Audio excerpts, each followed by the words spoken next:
Hello. Oh, that was All like right. perfect.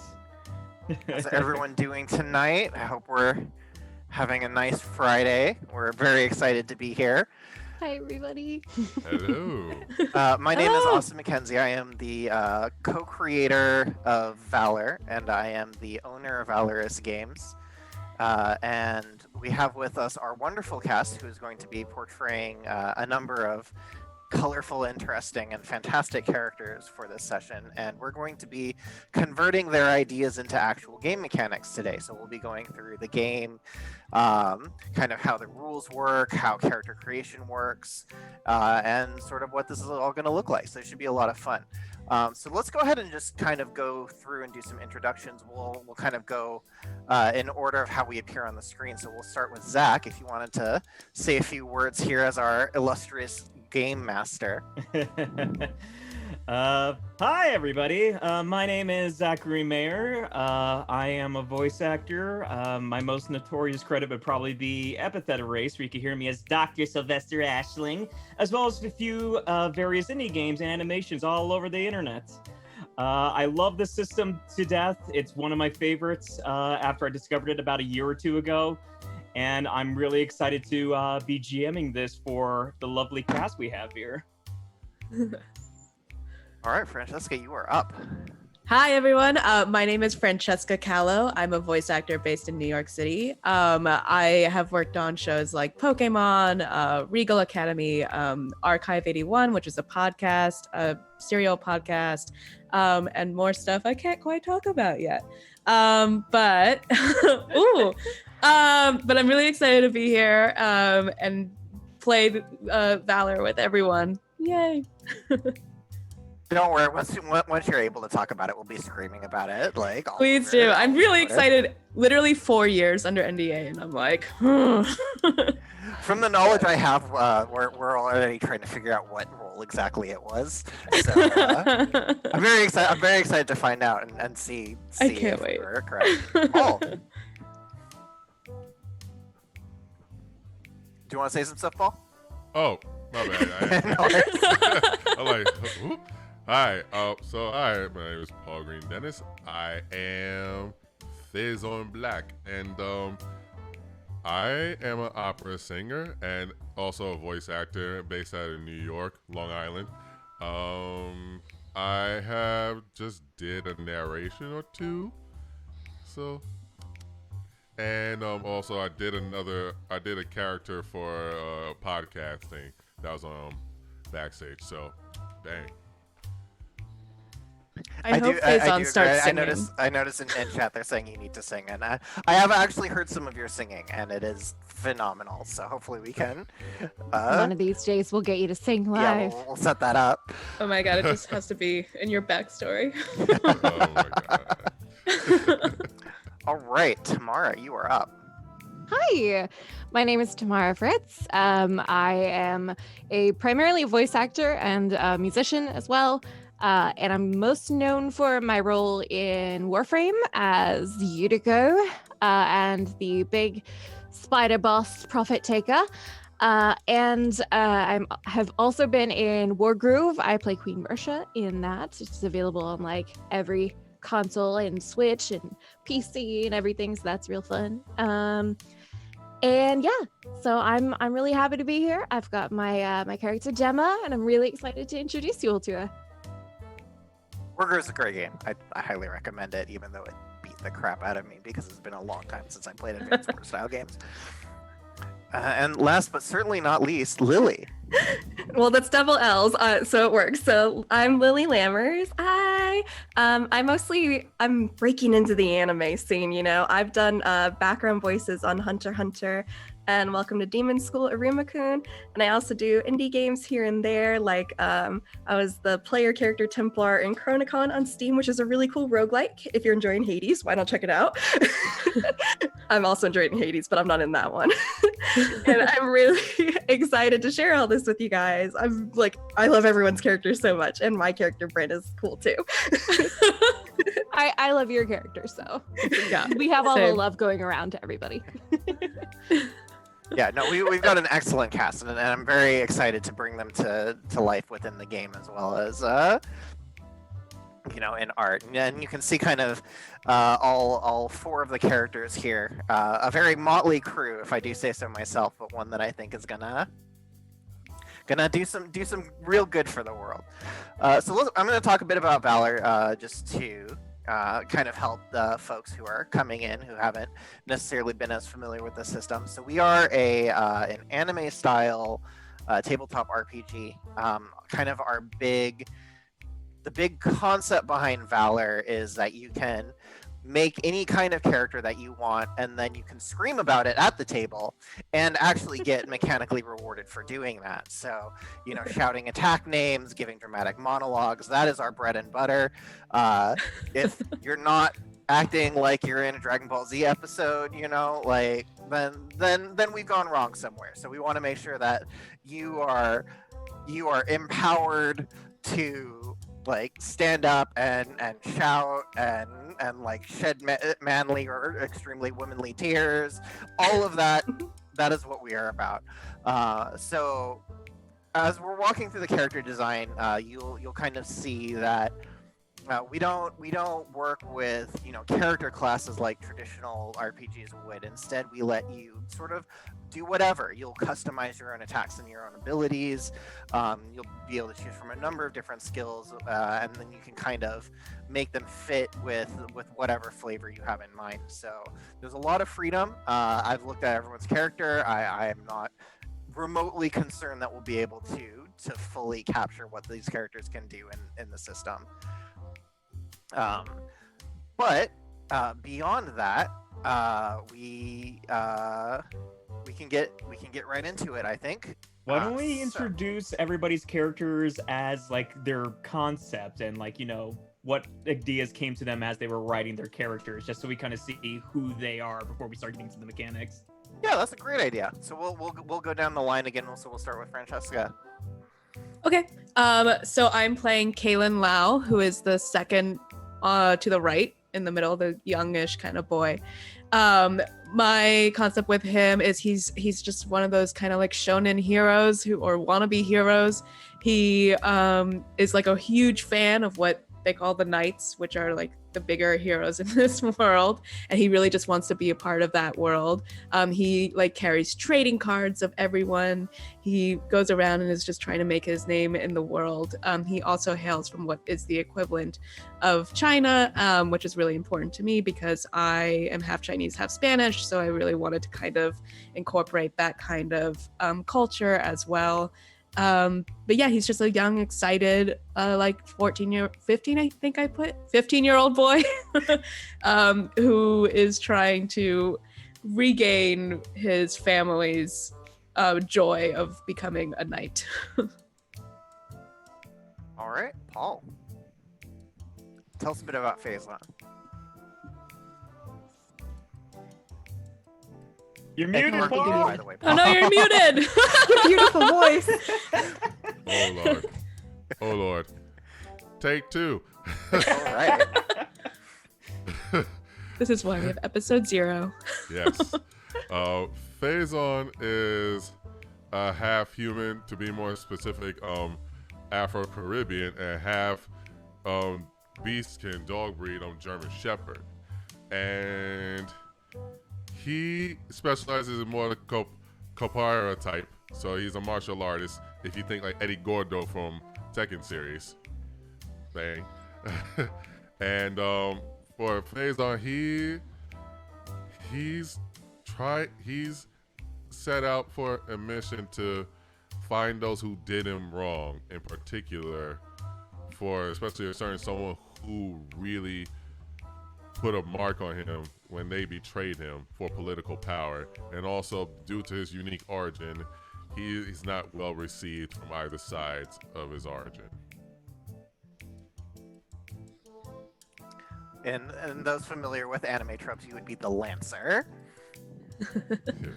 The deep, All right, dark Tamara, secret you of are yours is something I always want to see.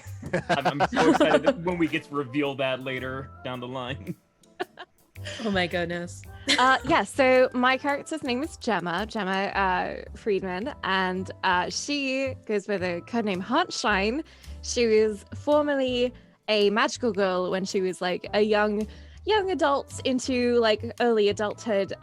She was part of the magical girl crew, the Sparkling Saviors. And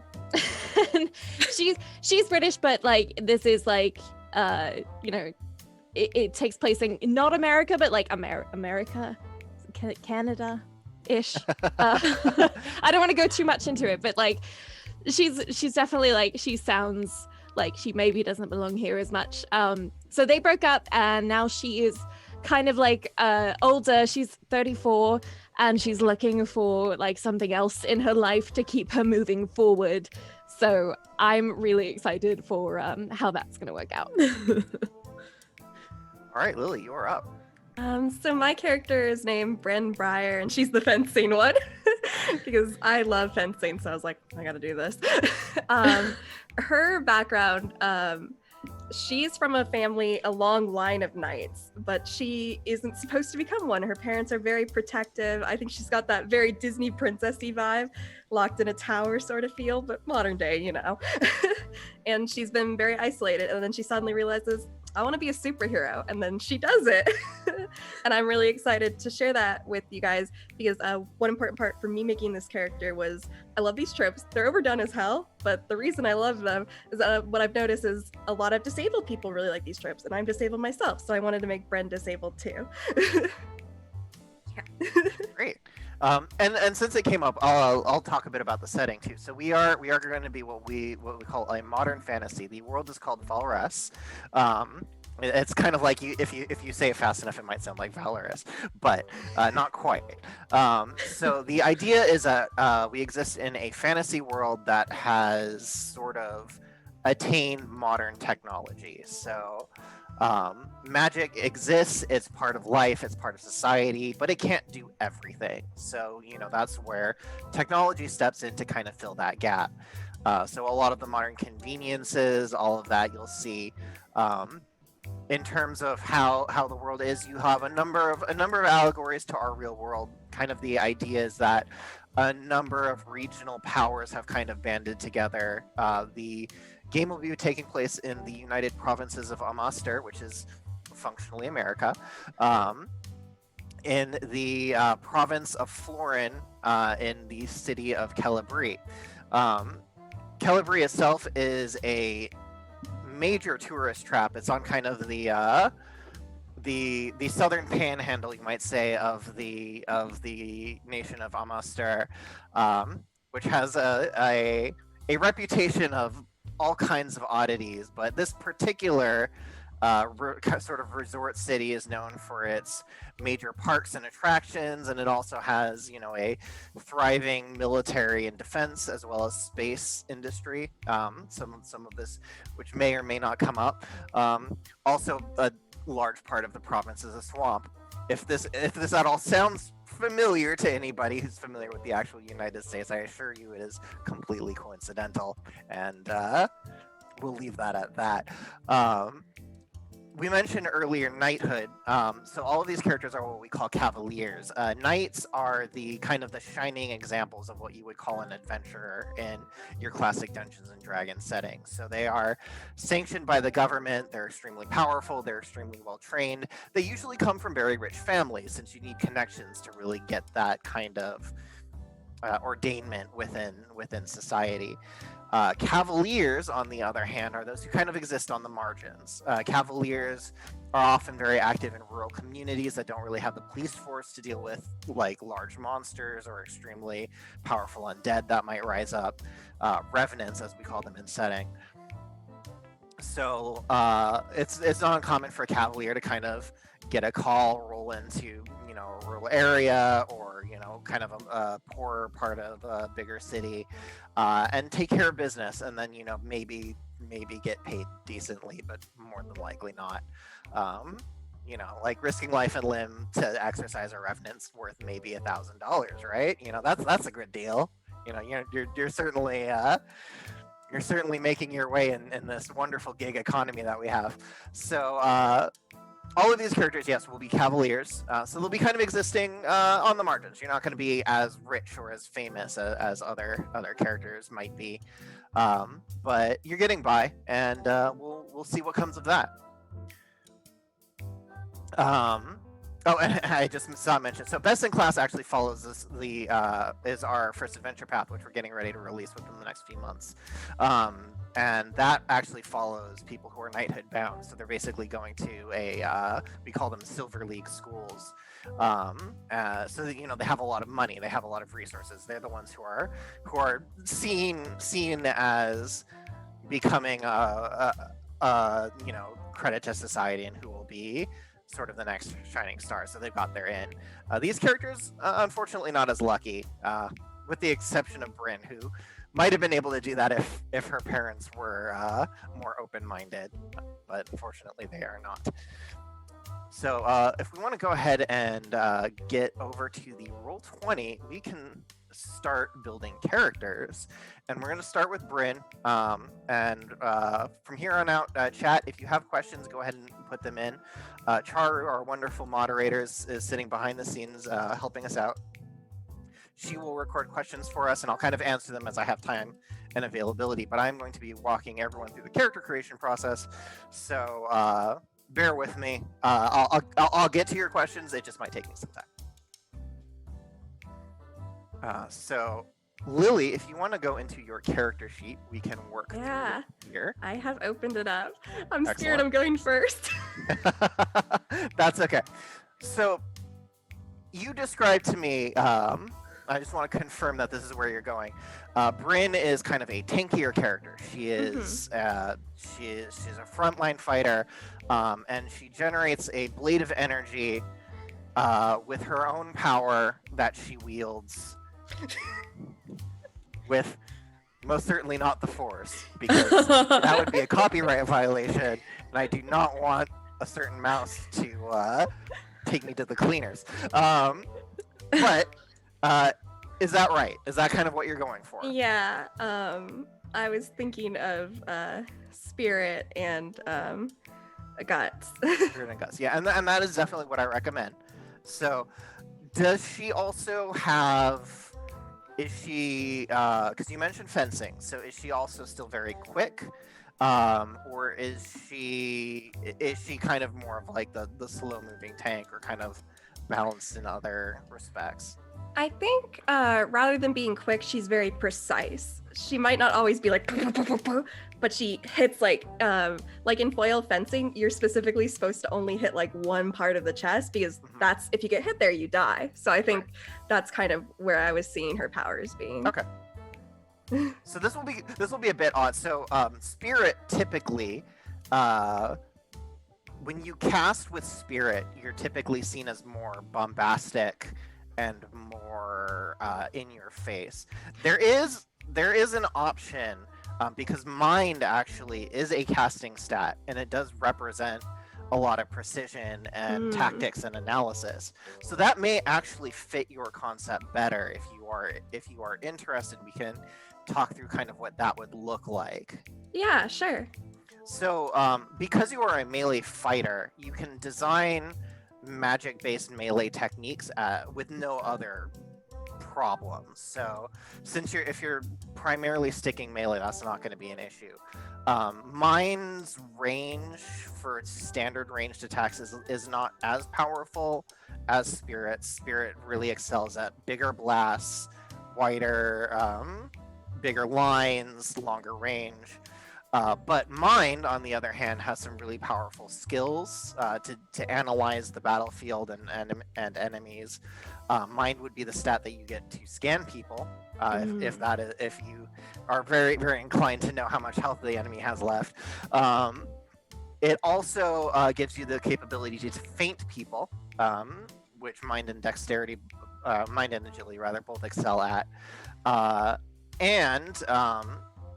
It will in later seasons get a lot of unique special abilities, like the range will get they'll get a unique range ability that basically lets them hit anyone anywhere on the map, if that's what you want. So of those two, which is sounding more I guess Mind now. It's like I wasn't sure what to go with, but now that's sounding more right. You're right. Okay.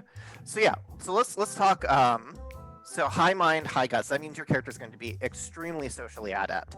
Mine means that she is very refined. She knows a lot of the social decorum. She can really exist well within high society, which seems to fit. And then guts also means that she has a lot of heart to back it up. She's inspiring. She's got that force of personality behind her. So I'm thinking that fits. So I'm gonna have you raise your mind and your gut stats to 8. Okay. And we are going to figure out what you want to take out. Okay. It's basically, let's see how you feel about it. Let's go over, especially for the audience who may not be familiar with the 5 base and active attributes. There are 5 core base and active attributes that kind of help shape the characters throughout the game. There's strength as the base attribute and the active attribute muscle, and is pretty much as direct as you could get. It's your physical hardiness and, the strength of your actual physicality. There's agility and dexterity for those of you who are like-minded with, like dexterity and other tabletops. It's kind of your acrobatics, your ability to be finesse and, be very quick. There's spirit and aura, which is kind of, Austin, could you give me a description of that? Spirit's always the one I always misrepresent. So spirit, I kind of like to take spirit and mind kind of together. So we talked a bit about the spirit. So the big thing with spirit is magic that you use like art.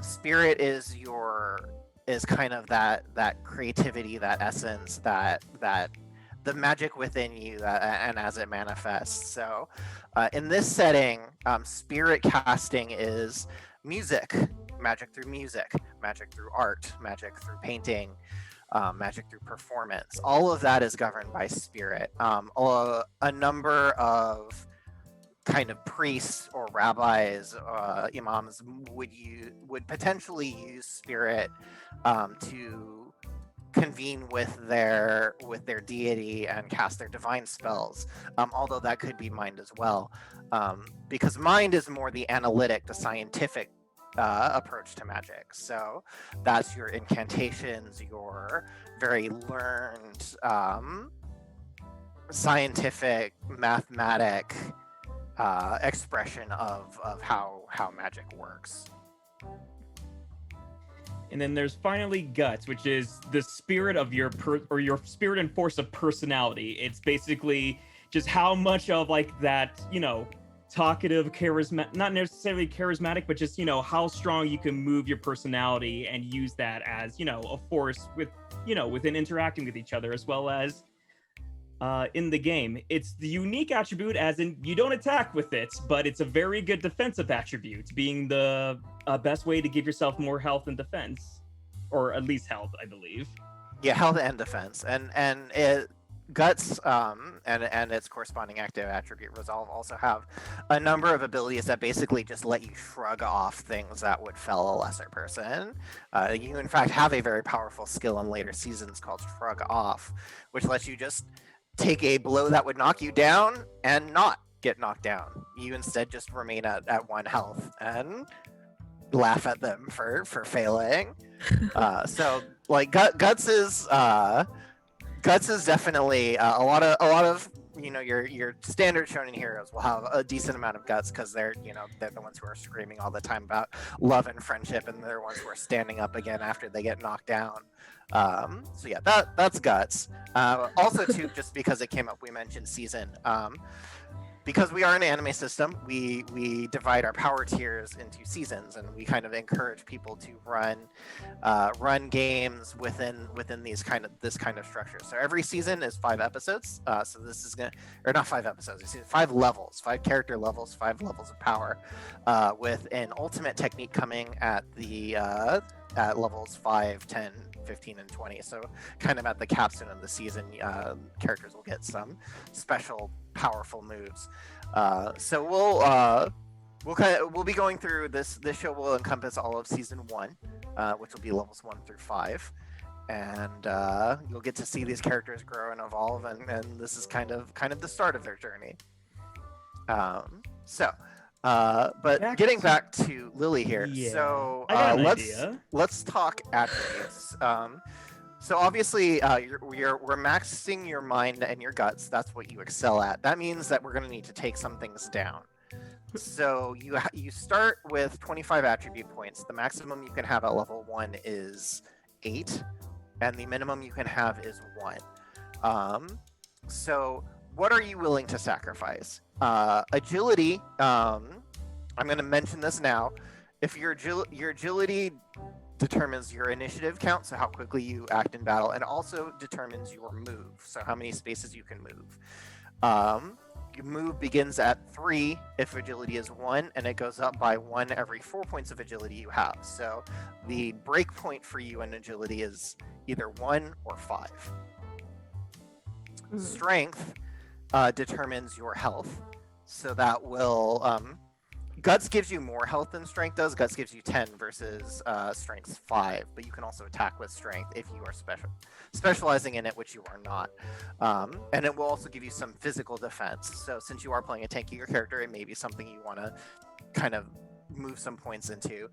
Spirit, on the other hand, is your stamina, which is basically your mana, how often and how frequently you can use your techniques before you need to recharge a bit.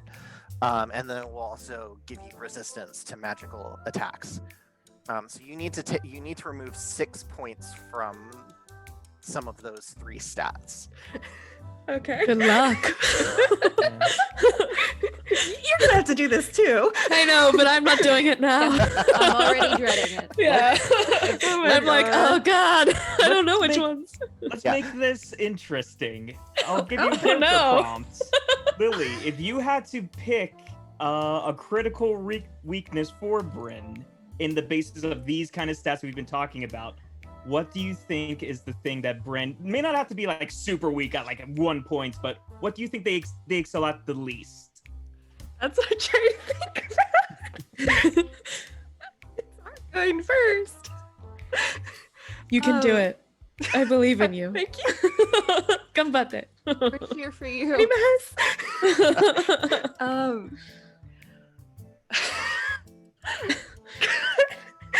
For whatever reason, I'm thinking it's interesting. I thought it would be interesting if the strength was lower, even though the guts is high. I don't know why that, even though they're supposed to go together.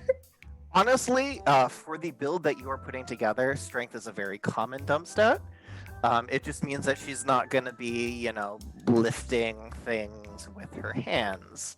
Yeah. Lifting it with her mind, on the other hand, is certainly probably more her wheelhouse. Alternately, if you really wanted, you could just take 3 away from strength and spirit, and then just kind of raise them equally. Because whenever you level up, you will gain 3 attribute points, but the maximum that your attributes can reach also goes up by 1. So you're going to always want to be maxing your 2 core stats, and then you'll have 1 point floating to increase your other stats to kind of shore up any weaknesses, or if you want, you can just put it all into agility for 4 levels, so you can get that extra point of movement at level 5. Mm-hmm.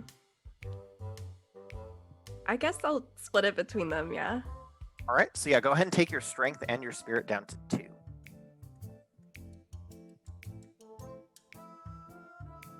Yeah. This also means that if your character is like singing or something, you're gonna be doing it in a more scientific manner, we'll say. So, For our musical episode, you're doing that. You didn't tell me that. well, here's the thing though. Performance can also be guts. So, Okay. you can use your guts for performance too. If you You're really want. gonna It's affect like- our it's like- musical yeah. episode. It's when like you're not really that great at singing, but you're just like so charismatic. You have so much Everyone's heart just in like, it. You yeah. love this song. You Just love not what quite you're on doing. pitch. It's okay. You're on pitch enough. So You're that singing the people- loudly. People Yeah. can hear you. And we know what you're approximately singing, so The thing with singing with guts is Just part. you sound great to everyone except for those who sing with mine, because they can tell you're off pitch, and because they can tell you're off pitch, you're driving them nuts. But since you have mind and guts, you'll be able to tell that you yourself are off pitch, and then you can drive yourself nuts. That's a fun little recursion there. I feel like that's how I am with singing normally. All right, but let's talk skills now. So if you want to go over to the skills and flaws tab, we can look Yeah. at your abilities. So typically we recommend starting with any flaws if you want to take them.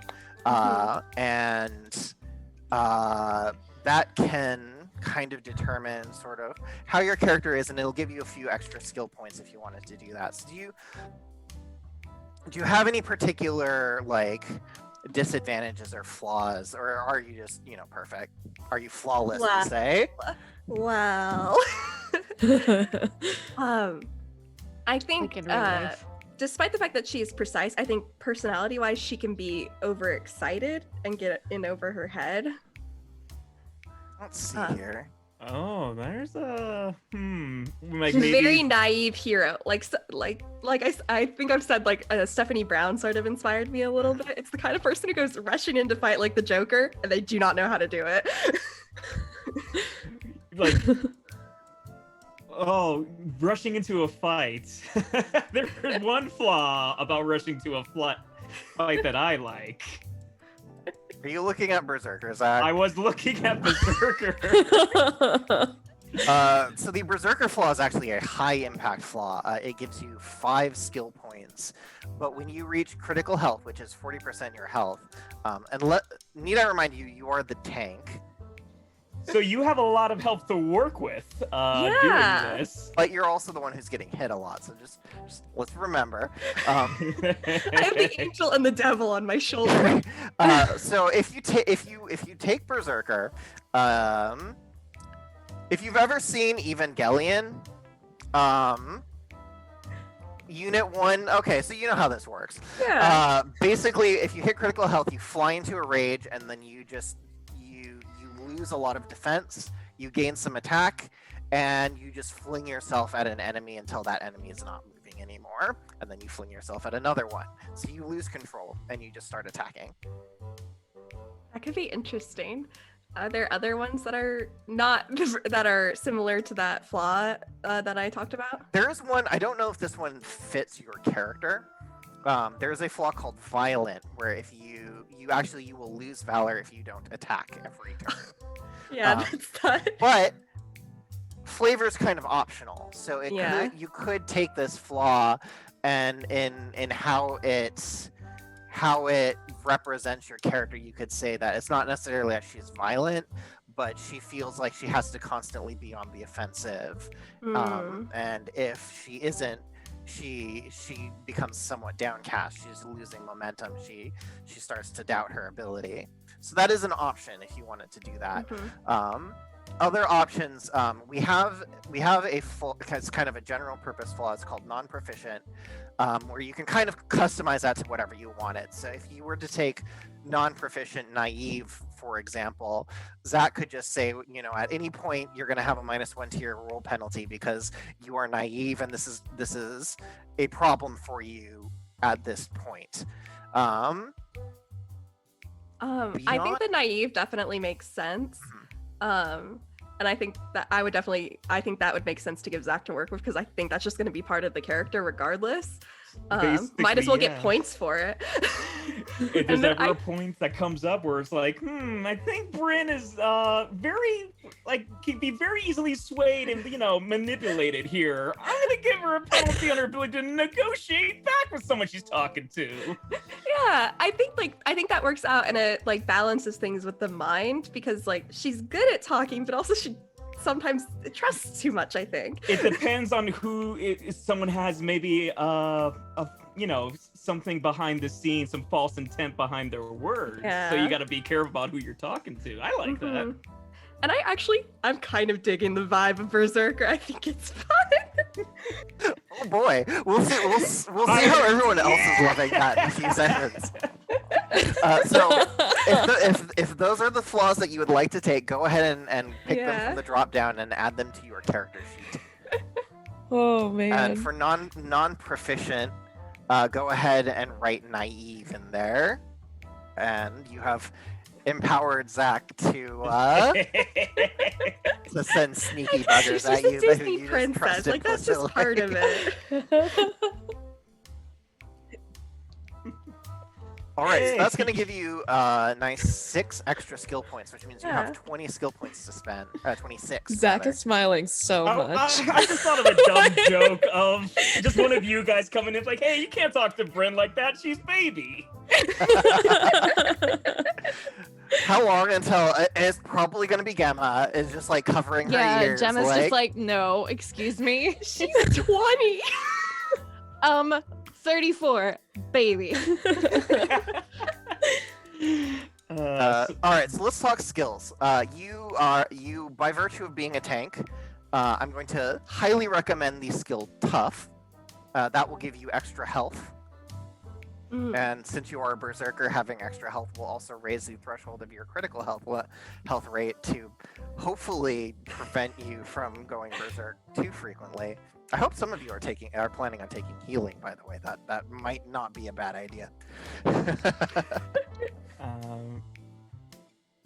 yeah, so if you go to the skills and drop down, I strongly recommend taking Tough. Okay. And let's talk how you tank exactly. Are you the kind of person who like taunts people into hitting you? Are you the kind of person who jumps in front of your allies and takes the hit for them? I think it's the jumps in front, like we're in the Persona 4, Yosuke will now die for you. Yeah. That kind Do of that in vibe. Persona 5 too, where they'll Yeah. just jump in front of Joker, because, you know, if Joker goes down, everyone else dies of sad, so... Yeah. Then if it's jump in front, there's a particular skill, I believe it's called cover. Yes, cover is the Yeah. skill. I was You looking can at throw that. yourself in front of an ally, taking a hit that was meant for them. So I'll add that. There are some skills that can increase your defensive stats if that's something that you're interested in. They are called Iron Defense and Resistant. So those are good kind of starting tank stats. There's also, because you are a fencer, this may be thematic. There is a skill called Counterattack, where on your Riposte. turn, instead of attacking someone, you can prepare that attack. And then when someone attacks you, and attacking you, if you covers for someone, it counts as them attacking you. You can, before their attack resolves, use your counterattack. So if you're interested in that, there's a lot of synergy between counterattack and cover. It gives you kind of that extra ability to punish someone for attacking your friend. Create Yeah. those opportunities, especially with weak enemies trying to go after one of your friends. You jump in, block it, and then before they're able to strike, you go ahead and strike them. They fall down. It's like, yeah, got you, bud. Yeah, I was looking at counterattack or feint, but then I realized I just do feints because that's the type of fencer I am, but I don't think that's the type of fencer Bryn is. I think she's more counterattack. I was also looking at analysis because we talked about that before. I was hoping you were looking at that too. That seems like something that'd be right up Yeah. Bryn's alley. As a reminder, you can only take skills that are under the Season 1 tab. Yeah. So. I'm only looking there.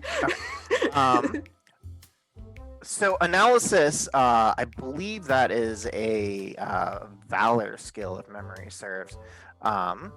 Give me a second as I'm pulling that skill up. It's like the 25% of the book that I don't have memorized, which is why I can kind of guess which one I think it is, because I know which skills I personally don't use as often. Yes, so now's a great time to talk Valor, since analysis itself is a Valor-based skill. So in combat or in challenge scenes, which is kind of non-combat, you start with either 0 Valor, or if you take the Bravado skill, you'll start with Valor equivalent to the skill level in Bravado.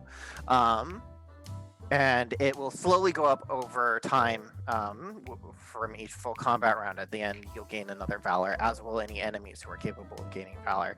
You can spend 3 Valor to overdrive. So what analysis does is it gives you the ability to use an overdrive and increase your intuition, which is the active component of your mind stat, basically.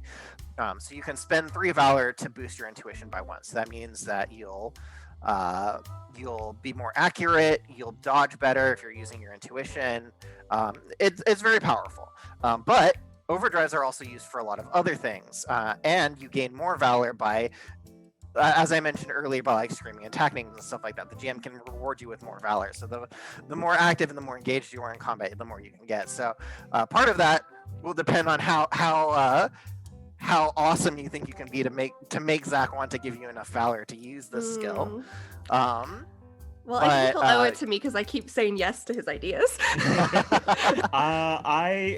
The way I play this, like the way you guys make fun roleplay decisions in combat, do a lot of fun things that you may not otherwise do. I'll give you Valor for it. I want to see you guys, test the limits of your creativity in any scene, and that's kind of my way to kind of like Pavlovian train you guys. Like, yes, you did something really cool with your roleplay. Take a Valor point.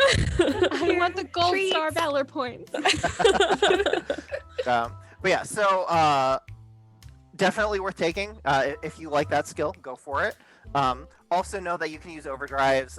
One of the big uses for overdrive, and I do want to mention this because again, it's spending 3 Valor, and your Valor max is 10. You can spend 3 Valor to at any point in time add 5 to a roll after the dice have been cast, and that is the most common use of Valor. In order to critical hit an enemy, you need to exceed their roll by 10. So Valor can turn a hit into a critical hit, it can turn a miss into a hit, it can turn a hit into a miss if you're defending. Since we are a D10 based system, that +5 is big. So do you think you will be dropping that Valor to boost yourself, which is very, very valid, and if that's how you like to play, then analysis would be a great skill for you.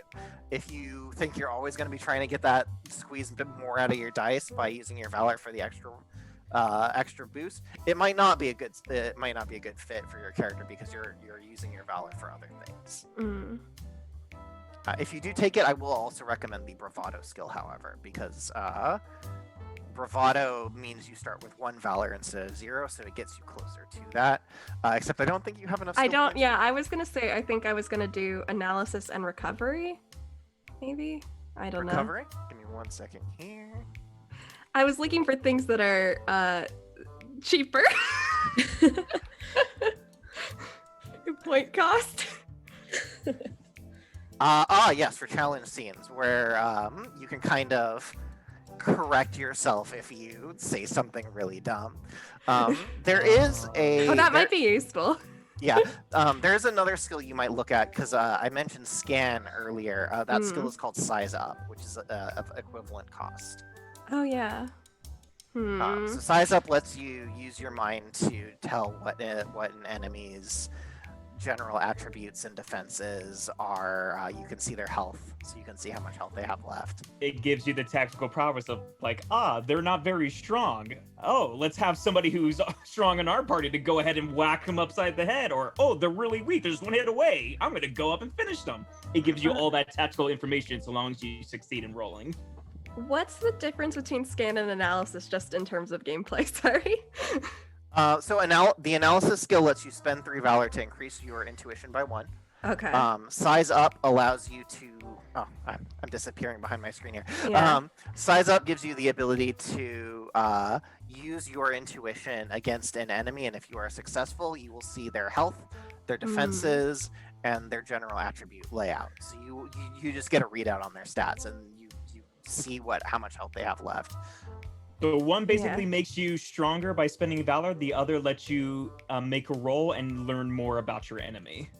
Yeah. And you have enough points for both, if I'm not mistaken. I'm trying to decide, though, if I want to do one of those and do something healing related.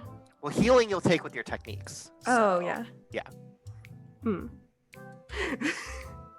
I'm just looking at everything.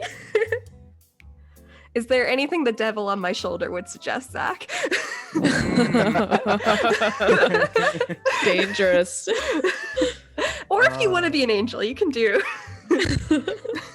So Uh, there will be points where recovery would be useful, because there are points where you might push the meter into the wrong direction. So there are two types of scenes to get into it for people who might not be familiar with the system. There are normal combat scenes, and then there's challenge scenes. Challenge are like a mixture of roleplay, but you're not necessarily fighting, more you're trying to succeed at a certain goal or objective.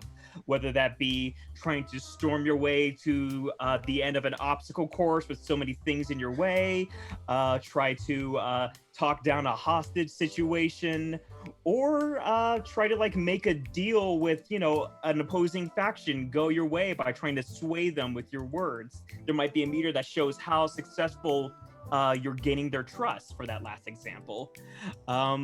You roll in the same way, and if you roll badly, instead of moving the meter that lets you get to like the end where it will show you success, you'll go backwards, which means it throws even more complications of like, oh, now the guys you're trying to negotiate are getting a little antsy. You see them reaching for their guns, kind of scenarios. Recovery, you kind of get to mitigate that a little bit. Yeah, I'm also almost looking at like recovery, size up, and duel together. I do think size up is one. I really think size up is really like nice for Bryn of like this. Yeah, this I really like the combination of genius. size up and duel too, because it's just like fencing. We Duel's can't so fun. two people. Duel's You cannot so move. fun. You cannot move out of the space. And that's a very valid choice because you have enough points for it. So you could do duel, size up, and recovery. It means you won't get the analysis skill, but it'll give you a chance to try and see how you spend valor already. So you'll get six more skill points after every level up. So if you really want that analysis skill after you've had a chance to play in the game a bit, you can just take that skill at level 2. Yeah, I think that's what's feeling right to me right now. All right. So Go ahead and add those on. Have to go find them again. I was looking at all of them and then. Yeah, and you can type in the word. That's probably smart. I could do that. But that wouldn't. I think everyone loves to watch me just look for it. There it is. Dual size up, and then what was the last? Now I'm forgetting. Recovery. Sure. Everyone else will go much faster than I will. I'm sure. Because we're cheating, we're using this time to look through. Yeah, exactly. I know you are cheaters. Someone had to be first, and it You just had to pick the name that began with B. Yep. Okay. We're getting to the fun point though, because we're getting into techniques now, and this is the most complicated part of the system. So you guys will have a chance to listen to Lily struggle through it. Techniques are a lot of fun because this is where when we say like you could create kind of your own kind of characters and what you want them to do, techniques are the whole point of that.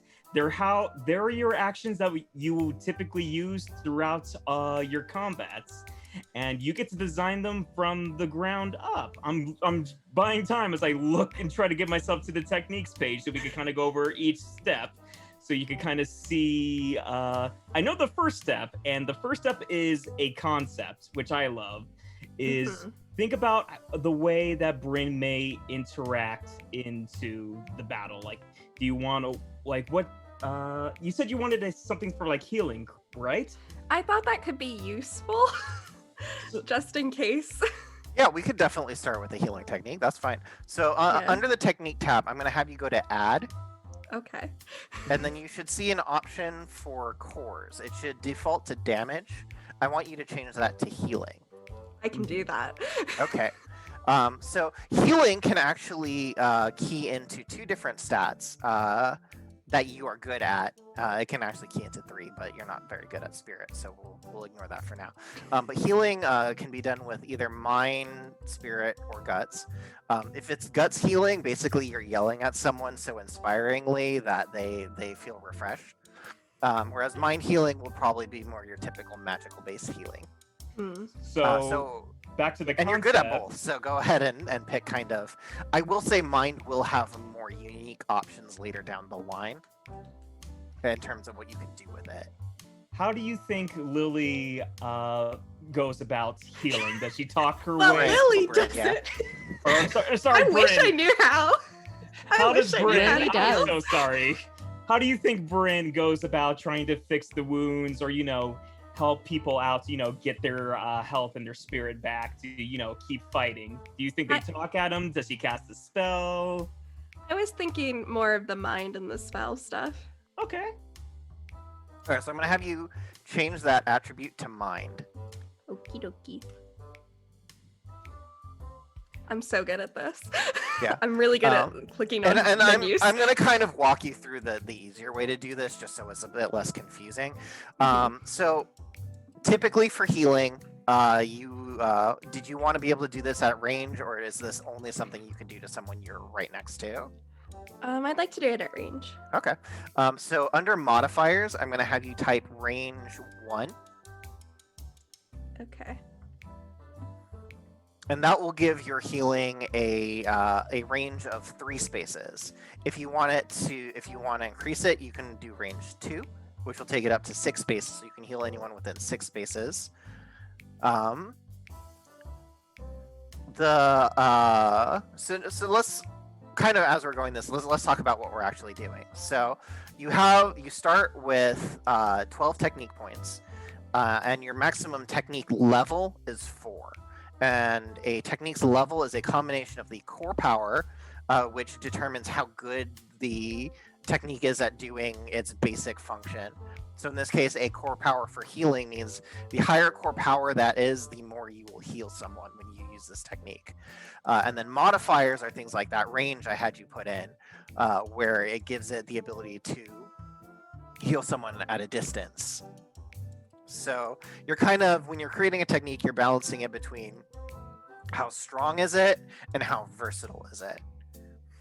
So I guess the first big question is, how much do you want to invest? Because you're going to start with probably a minimum 3, maximum probably 4 or 5 techniques, just depending on what you're trying to do with it. So if you give it range 1, it's a basic healing. That it'll cost you 3 stamina to use, and it will heal someone for 16 health so long as they're within 3 spaces of you. If that sounds good, then you can just leave it at that. If you want, you can increase its core power, give it a bit more oomph. You could increase the range to make it go a bit further. You could even do both, in which case it will be a level 4 healing technique, so it'll cost more stamina, it'll be stronger. Or there's here's kind of that another trade-off. option, Lily. You don't always have to just leave the modifiers only at 1. Maybe you want to heal at range, but at that range you heal in a blast of area, so all the allies standing next together also gets healed.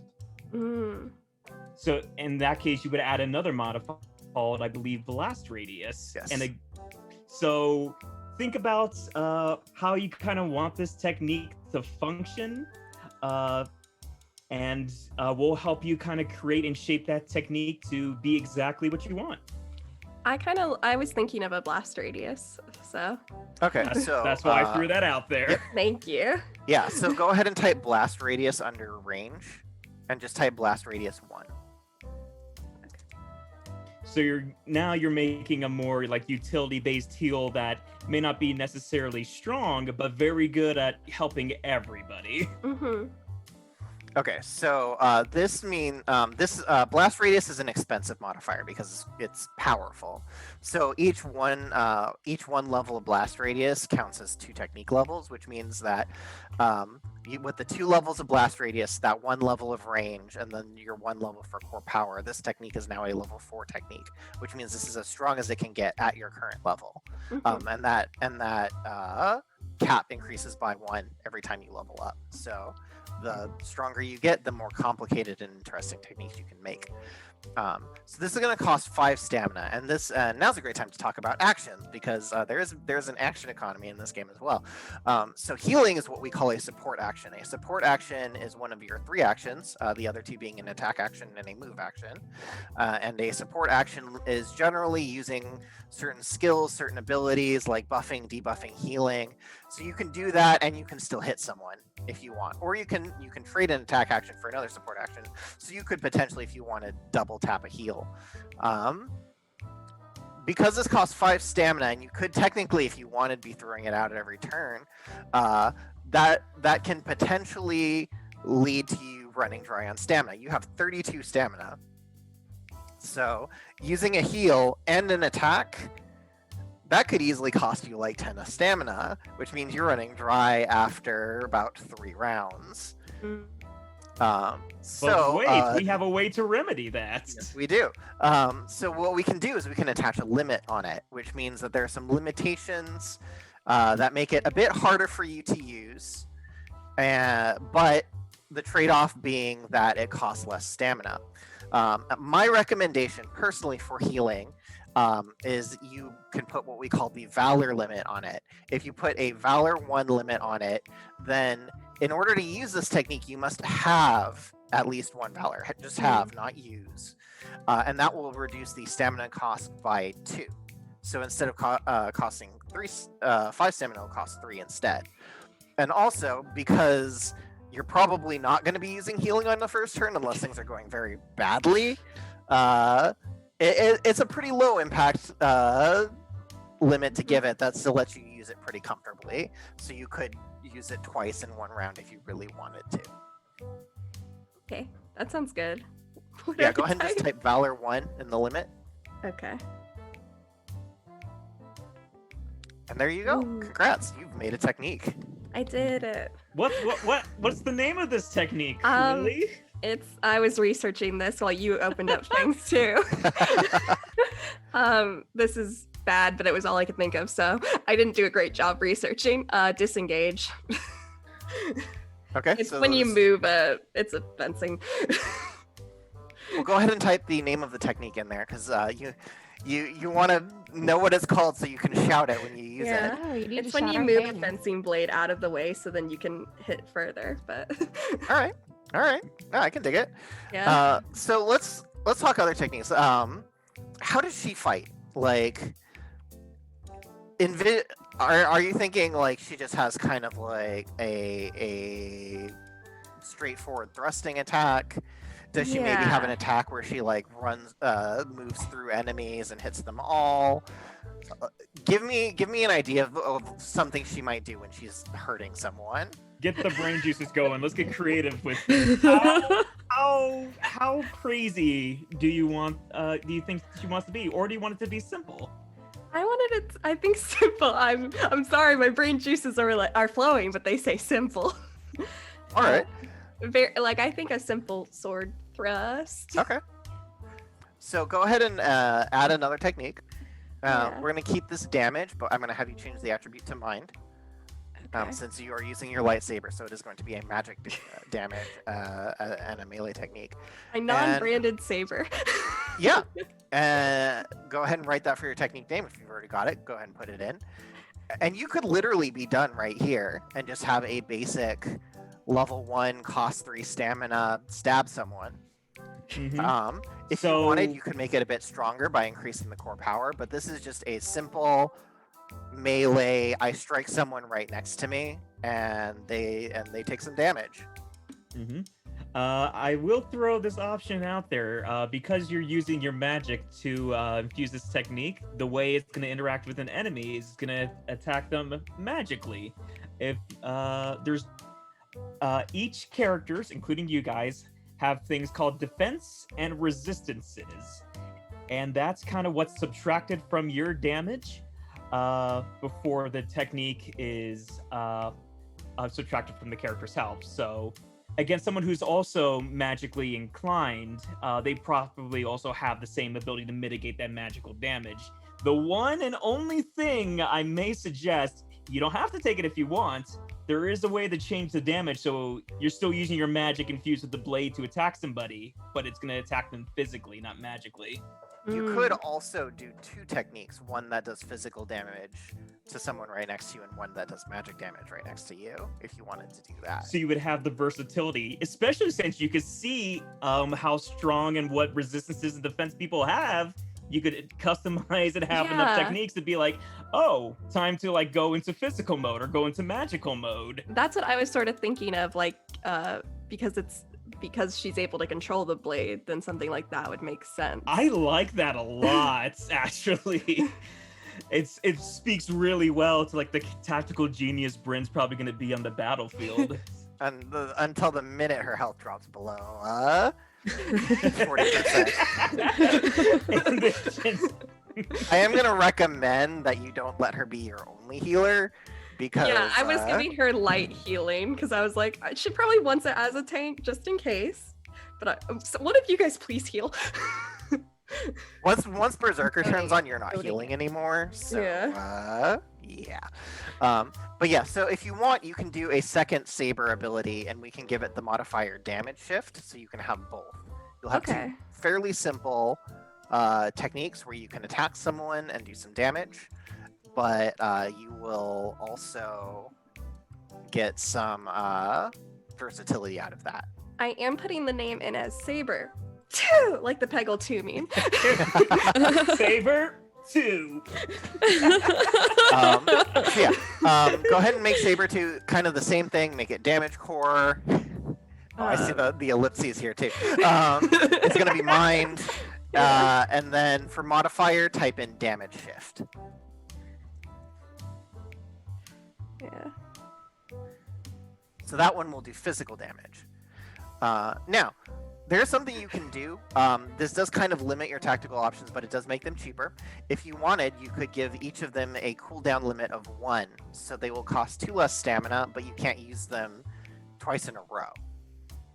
So you have to wait 1 turn before you can use it again.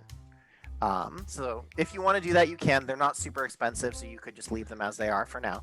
But that's an option to consider. And you've still got 5 technique points left, so you can look to build other attack abilities, or you could, if you're interested, you could look at making buffing or debuffing. How else do you envision her fighting? What else? I am trying to think, which is my life story. Can I just say that I'm like going through this and like, just to buy you time, like, mostly, but like I'm going through this and I'm like, oh, okay, this idea that I had, I can do it this way, like already. That's the point. Like that is why we made the system. It's you like. I've had people make Goku in the system. That's actually one of the first things a lot of people do. And you can make Goku because when we made the system, we said if you can't make Goku, then the system's not done. So I am having fun making it. I am just baby, head empty, no shots. I got some ideas. I'll throw them out there, Lily. Tell me if they stick to Bryn's kind of thing. You could ignore them if you want. Do you think Bryn might have something in case she's like surrounded to kind of like strike to everybody around her? Do you think she might charge magic through her blade to kind of shoot a projectile that goes in a line? I do like a projectile. All right. Okay. I think we might have maybe your last technique then, if you want to go ahead and add that. She's got enough tech points for 2 techniques, actually, unless she wants to bump up one of her Saber abilities a bit. But let's talk this line technique. Yeah. So go ahead and make a new technique. This is going to be a damage core in mine, because that's all you attack with. So that's very easy. Give it line 1 under modifiers. Oh, okay. And you'll be able to see the change in the description when you hit enter. But targets an aligned length of 3, so you could pick somewhere right in front of you. All 3 spaces in front of you, you'll be able to shoot that projectile that just extends from your blade, passing through with magical energy. Now there is something else you can potentially do if you want. Because you are a mind build, you gain access to this modifier early. You are the only one thus far, but I mean, you're the only character, so that doesn't say much. But there is an ability called Smart Area of Effect, where it lets you exclude spaces in your blasts and in your lines if an ally is there. So if you wanted, you could make it so that your laser doesn't strike your allies by adding Smart Area of Effect. If you think that she's got that, because you mentioned she's precise, she's controlled, and that's why I'd steered you towards mine in the first place. Yeah, So that sounds way, good. if like Faizon was like wrapped around on the other side and you're using that to like hit somebody who's like trying to flank Faizon back there, it's like, I got you, Faizon, getting somebody back there. You don't accidentally use your magic and make Faizon hate you for the rest of the fight. And then that's his new dark secret. His new dark Plotting to secret get revenge over is you. the kid kept lasering him on accident. So I'm gonna have you type Smart Area of Effect down there.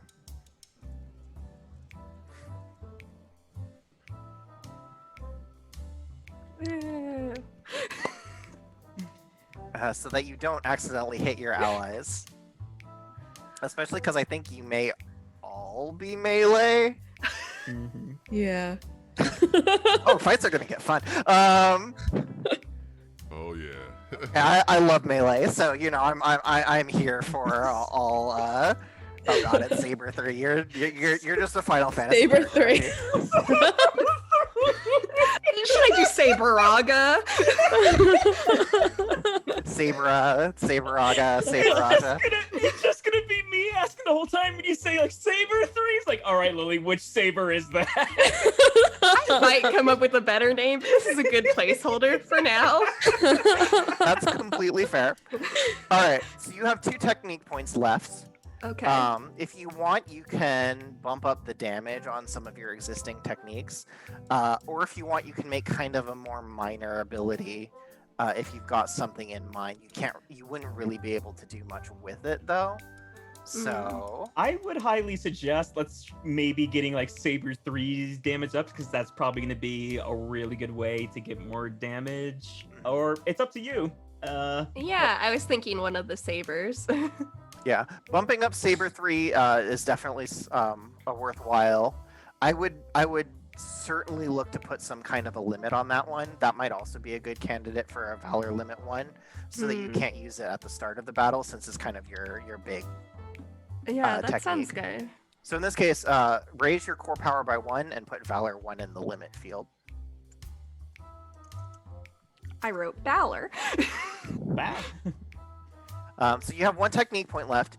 If you want, you can save it and make a new technique next level. If you want, you can bump the damage up on something else. Saber 1 might be a good candidate, since Saber 2 is a level 2 technique, Saber 1 is a level 1 technique. So Saber 1, it would do more damage than the damage shift 1 does, but it would be the same general level and cost. It makes the thematic sense. Maybe puts the first Saber's technique up, because shifting the damage might take away from the actual ability to do damage thematically. Yeah, as it's of like yet. she's focusing on shifting it. Yeah, and that clears you out and makes you officially done. Yeah. Now it's all your turn. Everyone else I've gets suffered for you. I got my notes right here on this. Which is good for Francesca, because you're next. Oh, good. You picked the C name, so you're in the hot seat now. Okay. I think we're going to take a break in about 20 minutes, but I'm going to at least get you going, so we'll get started. No problem. So let's look at Callon. Kazhri, is that how you pronounce his code name? Yes, Kazhri, which is Okay. a wind storm thing. I looked it up Nice. because I think that's his thing. Okay. So back to the top with Kazhri. I do want to talk about code names a bit in setting, by the way. So Go when- for it. When someone becomes a cavalier or a knight, they pick a code name for themselves. Usually that's around the age of 18, so you'll get a lot of like shitposty gamer tags. Oh, I apologize. There. My apologies. You'll get kind of, yeah, you'll get gamer tags basically. So whatever Yeah, you my thought character sounded has cool when one. you became a cavalier. Now, Callon is very young, but he's picked a pretty, Listen, he's ready. yeah, you know, You- he's ready for this. So he's good. Okay. But yeah, let's get into this. So, what is he? Are you how do you envision him? Is he kind of a dexterous Yeah, fighter? I think like agility and guts are his main things. Kind of like he's really gung-ho about everything, really wants to do it, and he's like fast, and because he's younger, he's still pretty nimble. Is that the right word? Yeah. Yeah. Yay. Yeah, and that So- makes a lot of sense. So he'll be very quick, and so Right. the agility guts is actually a pretty good melee kind of roguey build. He's like a which I think skirmisher. this will fit very well Yeah. with his style. So go ahead and boost your agility and your guts up to 8, Cool. and now you've got 6 points to steal from Cool. everything else. Okay, so definitely Spirit is the creative one, right? Yeah. Okay, and Mind is like the magic one. Is that Spirit right? and Mind are both magical. Okay. It's mind is STEM. Okay. Spirit is music and performance. Right, so probably definitely not STEM. Probably want to take some points away from mine then, as many that suit your fancy. Yeah, I took 2 away. Yeah. Right, and then, And a 3 mind might mean he's a bit simple. We'll say. that's fine. He's new. He's just really excited. He's a shonen hero. Like they're Never- always Never paid kind attention of dumb. much. Yeah, he's new to the world. He's never been to this place before. And he's young. Okay, so then Spirit, I'm gonna take away like 1, maybe Okay. 2. Because like I think he's creative in terms of the fact that he wants to like have creative names for his attacks and stuff, but not like musically or artsy creative, if that makes Mhm. sense. You might Uh, consider taking strength all the way down to 1, honestly, because you're not really going to be using it. So. Okay, yeah. So strength has nothing to do with like power, like Yeah, how 'cause hard you hit something. It's He will more be like hitting. He will be attacking with his agility. okay, So, cool. Then um, let's do that because he's yeah. not gonna need that. And I think that was 6, right? Yeah, I believe so. Cool. All right. That was So fun. that was quick. Let's talk skills and flaws. Woo! Let's go back to flaws because those are always so Okay. much fun. What do you think is the biggest weakness that he has? All right. All right. If any. All right. Okay, so I think that he's like really, really eager to prove himself, just like too eager to prove himself. So I think in that sense, he would kind of, similarly to Bryn, but not in the same way, he would like rush in just because he wants to show his teammates that he can do it and like how good he is. I think at the same time, he's also kind of naive or oblivious, obviously, to the workings of what it really means to be. Oh no! I got the laugh. Which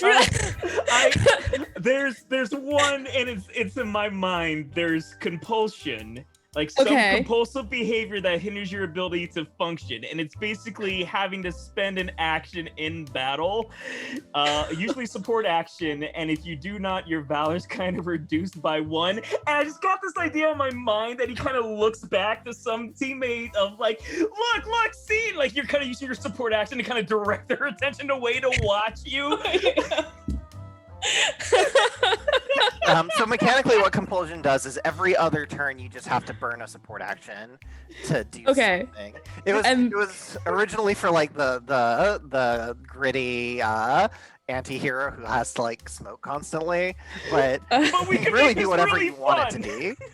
That sounds kind of fun. Not that I want to be like a masochist to my own character.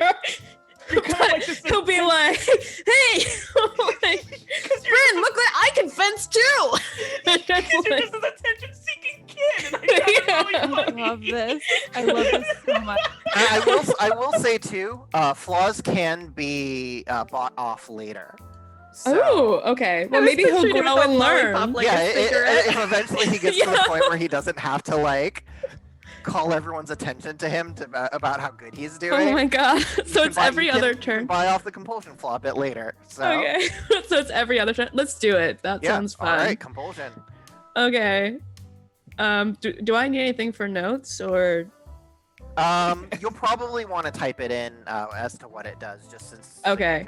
I can do that reference on my own later. Yeah. So we don't do that. We Okay. know he's an attention seeker though. Yeah, I mean, who wouldn't be? He just wants to be on a trading card, you guys. He wants his own trading card. That's his goal. I saw Composer. I'm like, I hope he takes it. I just saw the moment where you like recognize oh god. Okay. So then how many do I do? I'm sorry. You've got 24 skill points now, unless you want to take more flaws. You can't take more than 8.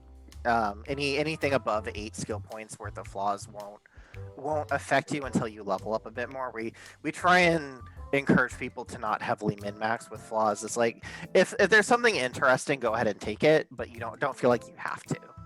Okay, cool. I mean, I think I was kind of looking at despair, just like the idea of losing someone would really kind of like, but I don't know if that's even.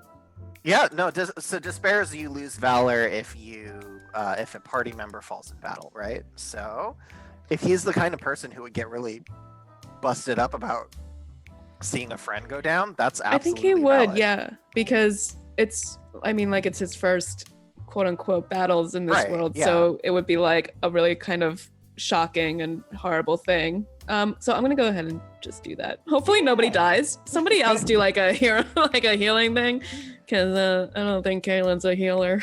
You guys make a note of this, Zach. This is a party that will fall apart quickly if this sour. HeartShine Between the just got despair and the knocked berserker. Yeah. out. HeartShine got knocked out. Now who's gonna watch me be cool? I can't go on.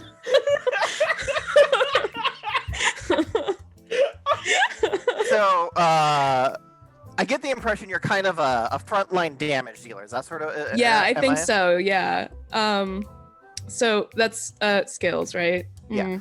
So my first recommendation is going to be the skill called Physical Attacker, and that's just going to boost the damage on all of your techniques. Cool. I like that. Let's do that.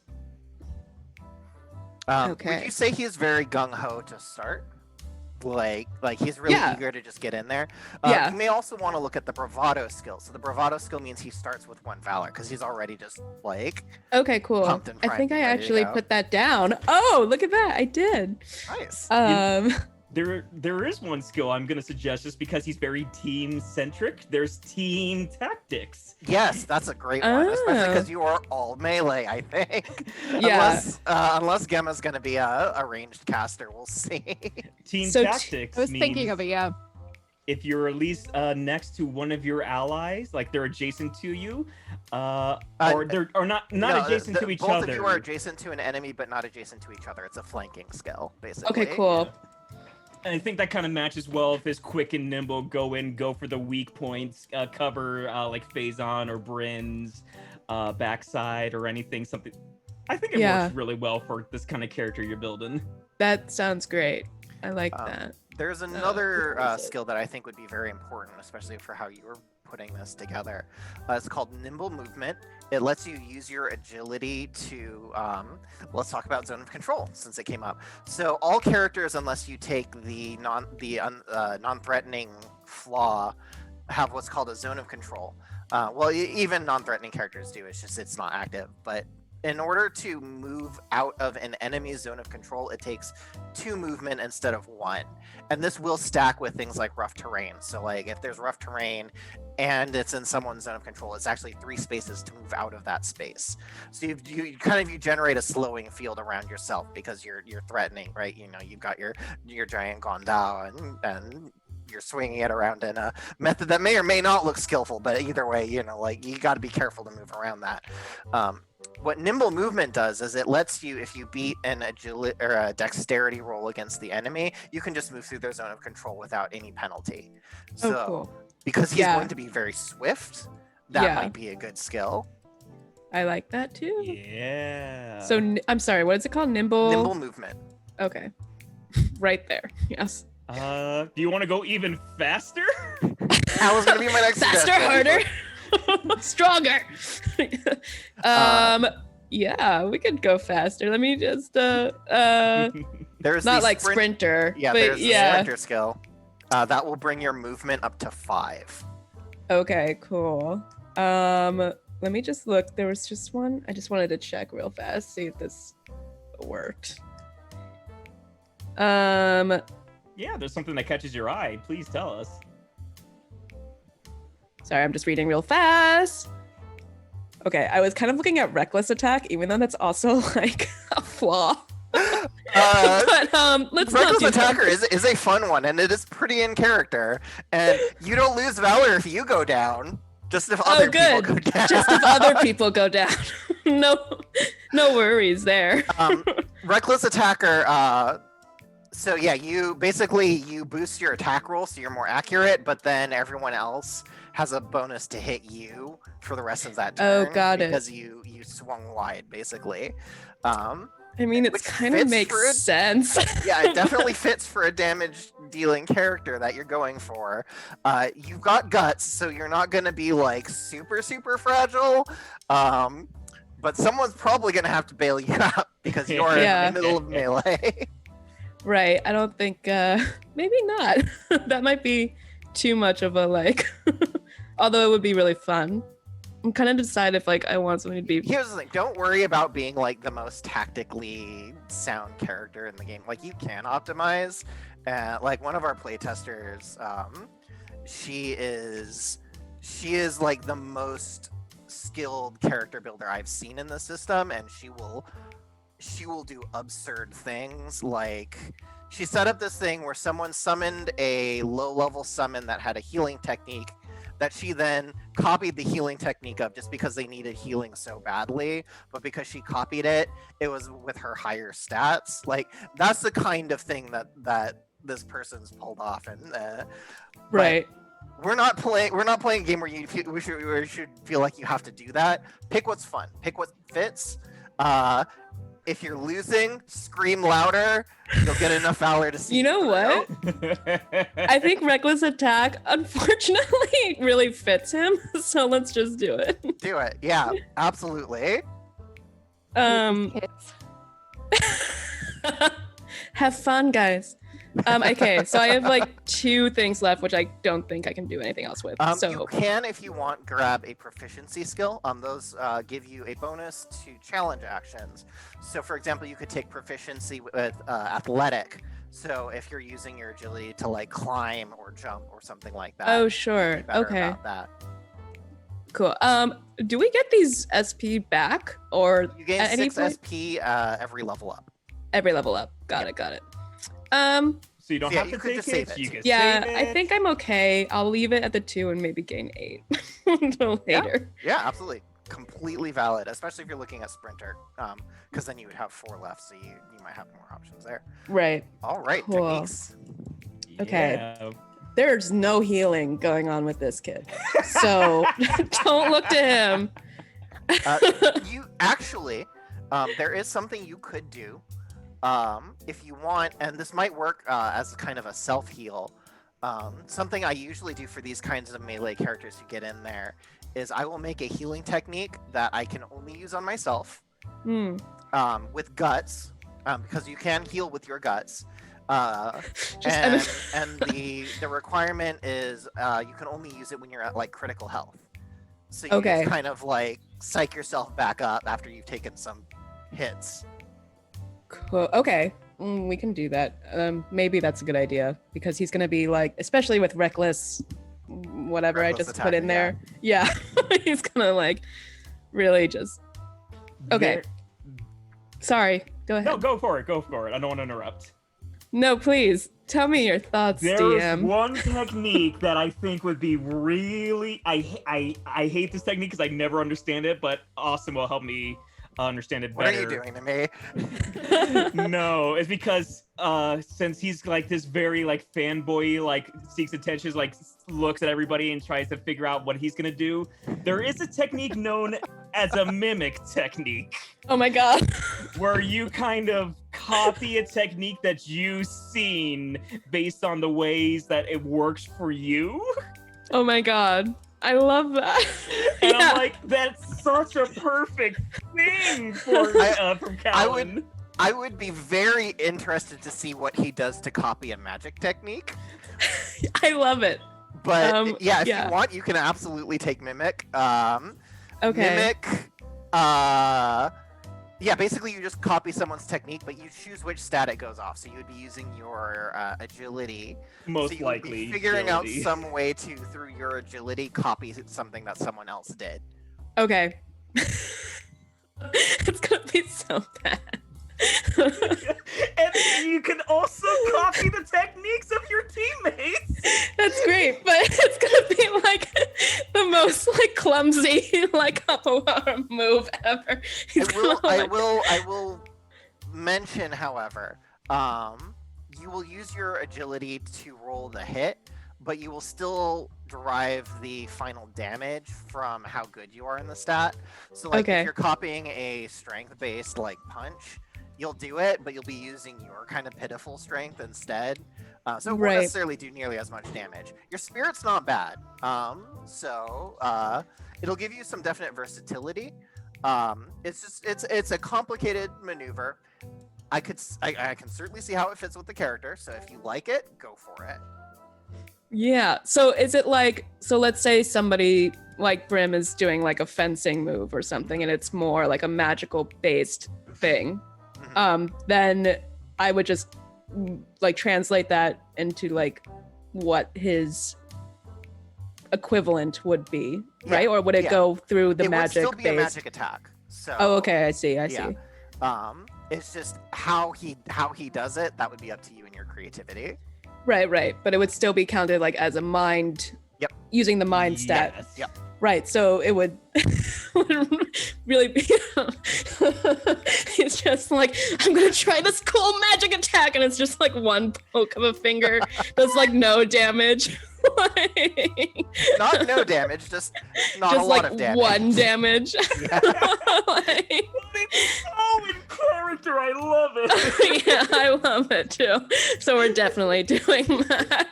So I'm sorry. So for the title, I just say mimic or okay, or copycat or whatever you want to call it. Whatever I want. Let me god. Yeah, mimic cry. Let me try. Was the... Let me try. I was gonna say, isn't that a Pokemon name? Mimic cry. I think there's a move or something in there, but I'm just imagining what would he shout when he like sees something. He's like, "Let me try," or just like, "Awesome, awesome, Cool, let me try." Let me try. I love this. Then your technique could be anything else. I'm just really happy you took a technique. All right, so for this one, go ahead and change the core to mimic. Okay. And I'm gonna actually my recommendation for this is you just pump the core power to 4, and that's it. Okay. So that means that you can basically copy any technique that you see, and if the technique that you copy is a lower level, then you'll just boost the core power to make up for it. Got it. Okay. So your attribute's gonna be agility. Okay. And then the description is basically like copy other people's moves. Yep, that's exactly it. Copy others' moves. Now, is it just allies, or is it also any Anybody. technique that you've seen? Ooh. You see the technique, you get to copy it. But if you want, the thing is, if you want to copy another technique, you have to forget the technique you just copied and recopy the new technique. Oh no. Okay. That's the Okay. catch. Okay. Got it. And it'll and the copycat will go away after every scene. So Okay. you won't hold it past a single battle. Okay. So if I'm in like a battle and I'm like, that looks cool, and I do that for say one scene, and then something else happens, and I'm like, wait, that looks cool, I can switch. Yeah. Okay. Cool. I think you have to burn a support action, or it might just be a free action. Cool. So that might be a bit of a Nice. difference between the might be a bit of tension between that and the compulsion, but I'm sure you'll figure it out. Where it's like, oh, I want to copy that, but I gotta brag about it first. Guys, look what I can do. We're at about 8:30, so I'm gonna have us take a quick break. So Cool. go ahead and get water and stuff. We'll be back in about 15 minutes, and we will continue with character creation and move on to the next one. Yeah, and we're going pretty quick. If there are any questions in chat about how this works, go ahead and ask away. I'll try and address them as we can. I do want to try and obviously make sure that we get all these characters done before the end of the session, but for the folks watching, I want to make sure that if you're hearing or seeing stuff that you don't quite understand, let me know. I'm always happy to talk about it. Also, you can join our Discord. I am in there, and since it's quarantine, I don't have anything else to do. I'm answering a lot of questions there too, usually. So yeah, so we'll take 15, and we'll be back here at 8:45 to finish characters. Yay! All right.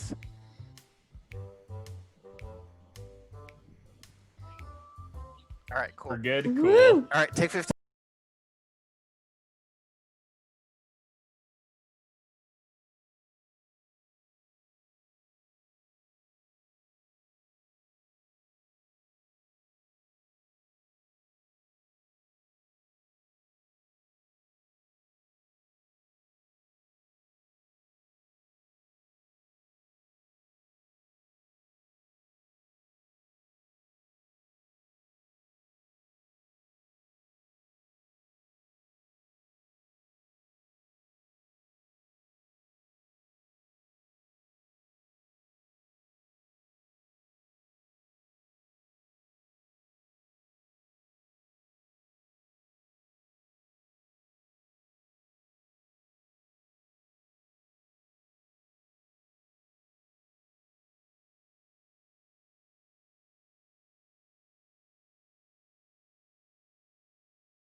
All right.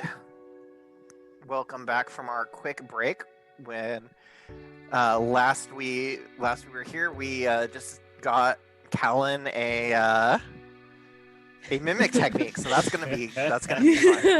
I'm so excited. Well, let's talk because he's got his his guandao, Yep. which is his grandfather's weapon, right? Mm-hmm. Yep. So probably you want a technique to use that. That would be great. Yeah.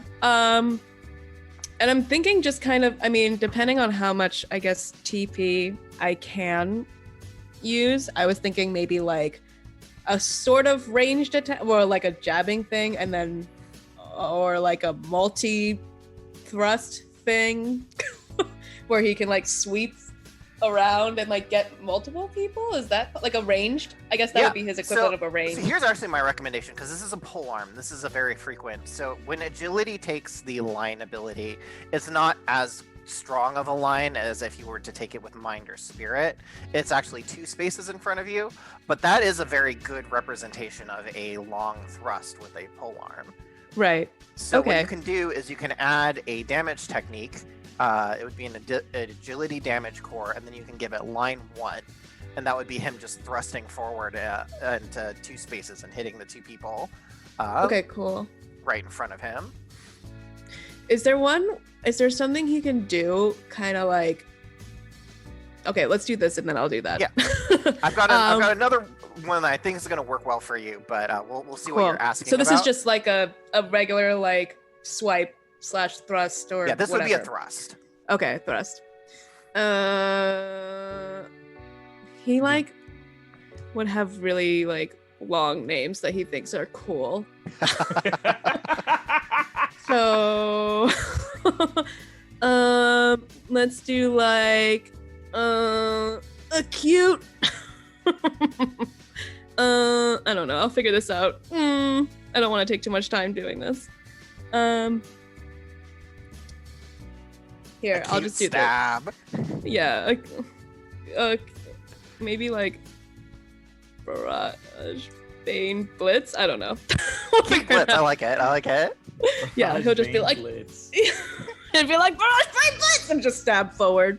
All right. Well, and so you had a question about something else. So what was the? Yeah, so I was thinking of like more of an attack where because obviously it is a long weapon, so if he could like sweep it and get more, or like jump up and like have it crash down, and like the force itself as he crashes down would like be the damage, if that makes sense. Oh like, man. Attacking everybody like all around him. Right, One and fell I guess swoop. that's what I was thinking of, like a ranged attack where he, or something like that, where he could, like a So, multi-attack. There is one of the things you can do, if this fits kind of what you're going for, is you can do what we call a whirlwind attack, where you basically you spin and you hit everyone around you. Okay. So that's something you can do. Cool. If you wanted the ground pound, you could instead make that a blast, which you can take multiple levels of blast, but you need to be at least level 2 to get it to go out 2 spaces. Okay. Just because of how expensive the blast technique is. You could combine a range and a blast. If he were to like, you could flavor it as like he jumps and he pounds the ground, and then he like backflips back to his original location. Oh, I see what you're saying. Something like that. We can Right. flavor it however you want. Oh my goodness. So do you think he spins? Do you think he smashes the ground? What would he think is cooler? I think he would like. I think he would think smashing the ground in like a superhero pose would be cooler. But in practically, he probably would be practicing with this on his own, and like would probably just do spinning attacks. I guess let's do the whirlwind one for now. So that's gonna be for a Barrage Bane Blitz. By the way, let's finish this off real quick. So for your attribute, go ahead and put agility, and then under modifiers, put line 1. Line 1. Yeah. Like literally line 1, like that. Type Okay. line 1. Okay. Line space 1. The number. Okay. shit. No, I'm sorry. Shoot. I think the blast attack would be like the one he would go for. That's what my gut is saying, so let's do that. Do we want to ditch like the blind thrust then, or do we want to keep it? It's up to you. Whatever you think. This is how Callon fights. That will help you build that. Yeah, you've got enough tech points to do both if you want. Okay, let's do both let's change this. I'll change the name. But the barrage beam blitz is just like a single attack, correct? Like that's the thrust, and that's just like, okay. So then let's do the blast, and that's more of a like area around him attack, right? Yeah. Or actually, yeah. Or would whirlwind probably be more Whirlwind efficient? is probably good for the area around him. Okay. Because the thing with whirlwind is for agility and strength techniques, it's actually cheaper. Got it. Whirlwind's limitation is you can't expand it ever outward. It only targets everyone within your zone of control, but it ignores allies. So. Got it. So if anybody is in my range, they're also gonna have to deal. Well, if you take it as a whirlwind, it'll be more efficient since you are an agility character, and you won't target your allies. You will only hit I enemies see. with your whirlwind. Ignore the allies. Yeah, Yes. it ignores Okay. Yes. Okay. If you take blast, it will be more expensive, but then you can keep leveling that blast up to make it go out further, which you might consider taking a bit later for a different technique. Yeah, where I think. you can do that like jumping ground pound. Yeah, I think once he like mimics enough people, he'll like learn how to get the air for that. Right. Okay. Okay. So let's There's do a the jump skill, by the way, so you might want to take that first. Okay. I have some special rules that I've been developing. It's for a later book. Among them are rules to let you fight like kind of a dragoon in Final Fantasy, where you jump and then you come down and do that. So I'm already going to be giving Paul some potential custom stuff. So if you want to look at some custom stuff too a bit later, we can talk about that. Okay. Cool. So whirlwind. Zach, Yeah, so you were gonna say damage something. Core, attribute, agility, and then just type whirlwind in the modifier section. I was just gonna say, don't worry about like having, oh, but I want this and this and this and this. You guys are still gonna be leveling up as the game goes on, and by leveling up, you get more technique points, which means either making your technique stronger or, hey, I just gained some experience. I'm gonna make a new technique to show how cool I am. Yep. So if there's something that is like, maybe Callon doesn't have it quite yet, he might have it down the line. Don't worry about having everything at the start. Maybe down the line, you might think of something the more we do scenes of like, oh, maybe Callon would come up with something like this, and this would be his new attack, and you guys will level up and have the opportunity to make it, you know? Right. You'll be leveling up every 2 to 3 sessions too, so. Okay, cool. I'll figure this out. I like, somebody in the chat said cataclysm something. Cataclysmic crater cannon. That sounds like fun. That is an amazing name. Thank you, Cheers. whoever. I'm sorry, Hawk of. Thank you. Cool. Okay. So you have 4 technique points left. You can make your technique stronger. You could do that self-heal if you wanted. Oh yeah. You could make actually, with 4 technique points, you can do that jumping ground pound if you want. I can tell you how to do it. Oh. You just piqued your interest. Yeah, right. I really don't think he's a healer. I'm sorry. Honestly, probably correct. So let's give you. Although this might be the one that you want cataclysmic crater cannon to be. Okay. So can I change? Can I just change the cataclysmic crater? Whatever. I'll just. Yeah. Well, you can copy it and then you can figure out a new name for that one. Yeah. Because that one's a whirlwind, right? So he's just spinning around with his guandao. So go ahead and add another technique. This is another damage core. This is another agility. Keep the core power at 1. Okay. Modifiers range 1. Range 1. Blast radius 1. Okay. You'll You want Like- to enter and do it on the next line. Okay. Cool. Okay, so what this does in practice is you can pick a space within 4 spaces of you, and you'll just drop a 3x3 grid blast on that space. Okay, But I'm just writing probably- this down here. But the way it probably works is that like he jumps, he pounds the ground, and then he backflips back to where he Right. was standing. That's what I'm imagining. Yeah. What I love too, because it's like agility base, is more so like the finesse of like striking the ground with such precision that it just makes the ground erupt, which is super cool to think about. Mhm. Yeah. Yeah. Yeah, he would love that. Okay. And then that's That's it. You're do I need done. to do anything else? Okay, Yeah. cool. I will You think might of wanna another name name. your whirlwind, but Okay, I'll think of I'm just gonna put this here for now. Yeah. And then we'll figure it out. Keen Okay. Hey, honestly, I think Keen Eclipse is a pretty good name. So, Yeah. all right. Thank you, attack name generator. Okay.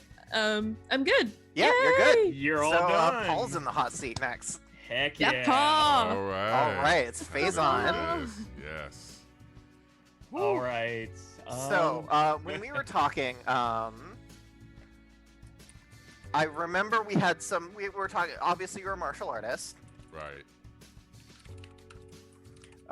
So my first big question: martial arts, yes. Goku key abilities, yes, no. Where are we sitting with that?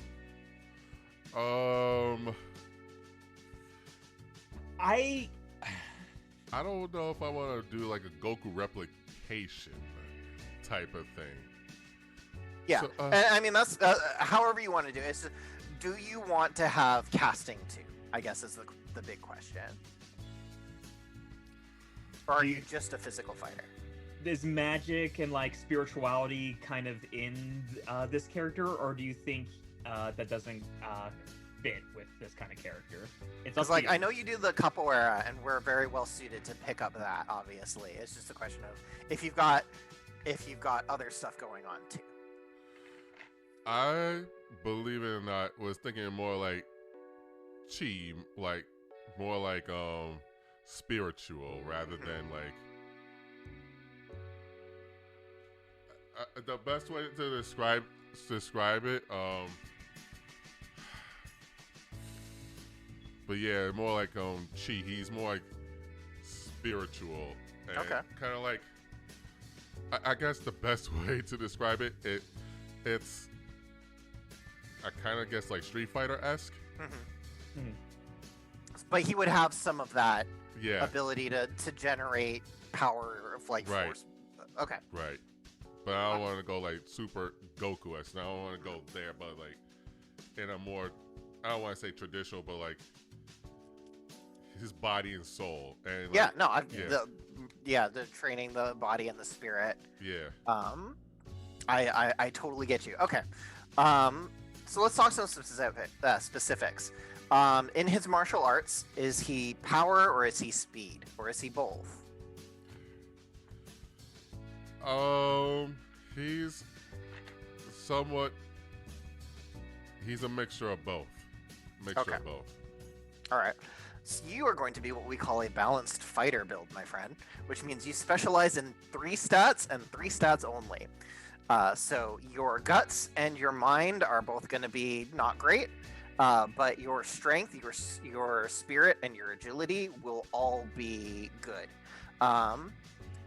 You're having good strength will give you some health, but not a lot of health. So you may want to look at some skills like tough and whatever, which we can get into when we get the skills. You're kind of a bruiser build, so you can front line, but you'll need to be more careful with the hits you're taking and things like that. But you'll have a lot of options. So this is what I'm going to have you do. Of those 3, spirit, agility, and strength, what are you best at?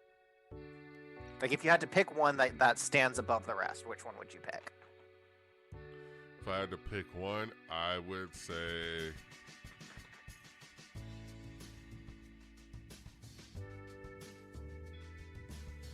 I would probably say spirit. spirit. Okay. Yes. So this is what we're gonna do. Set your spirit to 8, your strength and agility to 6. So I set it in current or the max. The base. So bring your spirit all the way up to 8. Bring your agility to 6 and your strength to 6. And that's in that character sheet tab. If you're, there you go.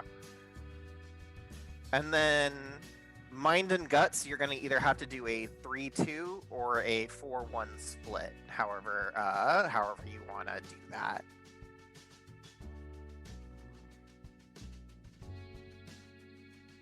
So let's pose the opposite question. So, if we're looking at, like, he has definitely a lot of spirits, which I also like because with my understanding capoeira, very music and mind body spirit focused. So, as well as like he has that strength and agility, we have that mind, which is again that kind of that STEM knowledge base, smarts, and then that guts, that personality, like that charisma, ability to relate, empathize with one another.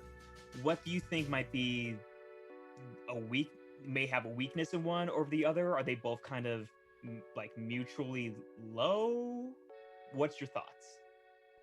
I would say his guts will probably be one of the low ones, one of the lower end. Okay. So yeah, probably then we're looking at either Mind 3 Guts 2 or Mind 4 Guts 1. Of the two, I feel like the impression I'm getting is it's kind of a Mind 3 Guts 2 sort of situation. Where they're both just, neither of them are super impressive, but none of them is abysmally bad. Right. Alright, cool. Yep. So yeah, that's your stats. Pretty simple. So for skills and flaws, I will tell you, because you are doing the balanced fighter build, you have a heavy skill point investment up front, which will make it so that while you will be strongest generally attacking with your spirit, you're going to be equally good at using strength, spirit, and agility. So you'll be able to make techniques from all 3 of those stats, which will give you a lot of options as far as what you want to do. But yeah, your damage will be a bit higher for spirit, unless you take physical attacker, in which case the 2 physical abilities will slightly edge it out. But let's start with flaws, though. Are there any major flaws that you have in mind? Any major flaws? Yeah. So I was gonna say he's a tad bit, since he came out as a solo act, he's one of those, he's one of those, like, he's an acquired taste to build rapport with, even though eventually he will. So he's a lack of trustworthiness from the start. That sounds like you non-proficiency in negotiation. Yeah. Because he's not good at talking to people. Yeah. Which is further exacerbated by the fact that the 2 major social skills are guts and mind, which he's not very good at. So under the flaws, go ahead and pick non-proficient and put in negotiation for that. That's okay. We've got Bryn here to do all of the talking. Just so long as, she's not the one who's doing the talking to liars and thieves. Under the skills and flaws tab on the sheet, there's a big header for flaws. Hit add, and then it should give you a drop down. Pick non-proficient, and then just type in negotiation in the notes section. Non-proficient negotiation.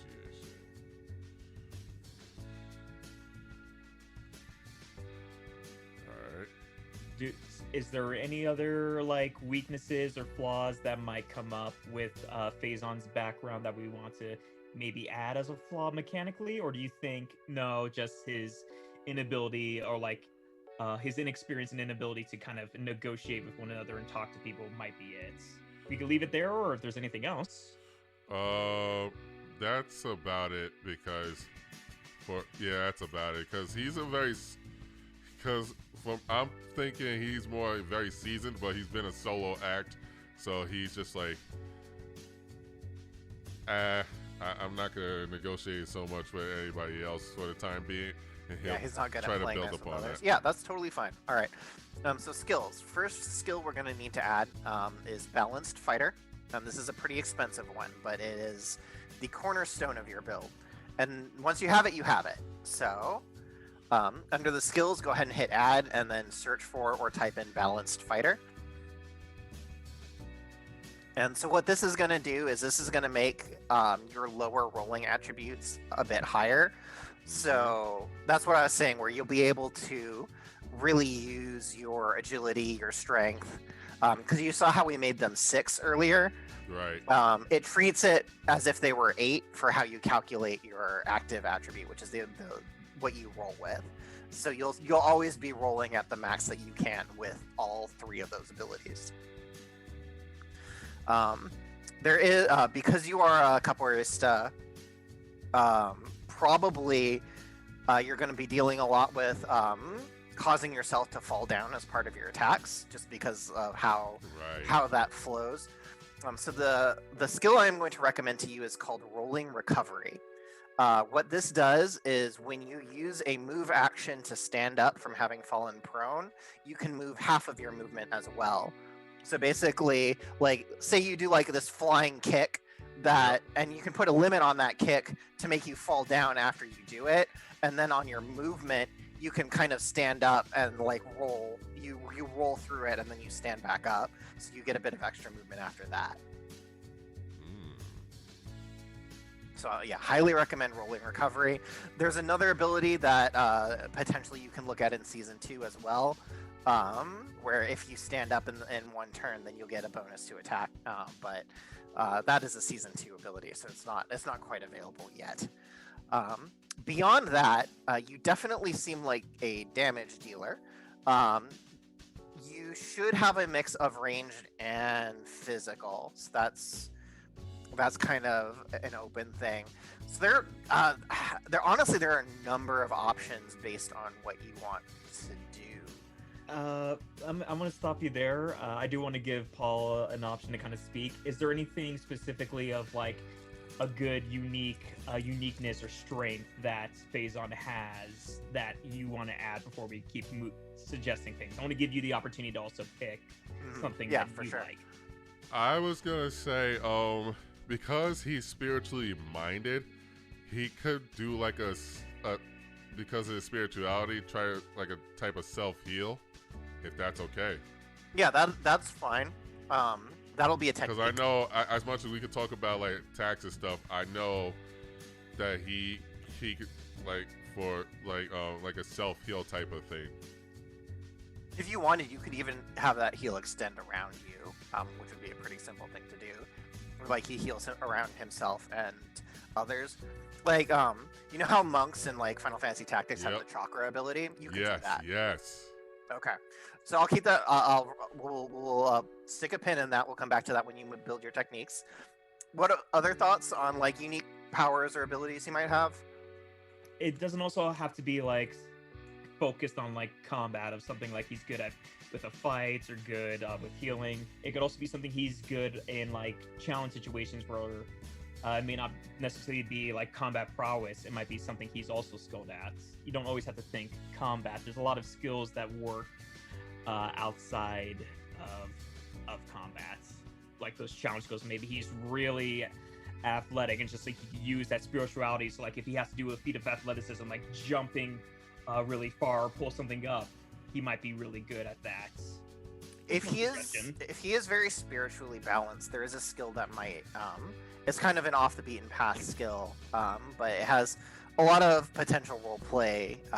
It's called Spirit Sight, where you can use your spiritual capability to enhance your vision. So it's like good for seeing ghosts and for tracking other things. And since you mentioned that you've got kind of that revenge seeking angle, that might be good for you conceptually. So that might be something to consider. Or just like the dark side ability, if your character is really good at like seeing fighting in the dark.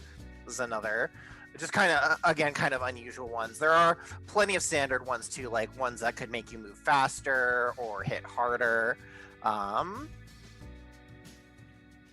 There's also like ones that let you use your support action to feint an enemy so that you can make them more vulnerable so that they'll take extra damage.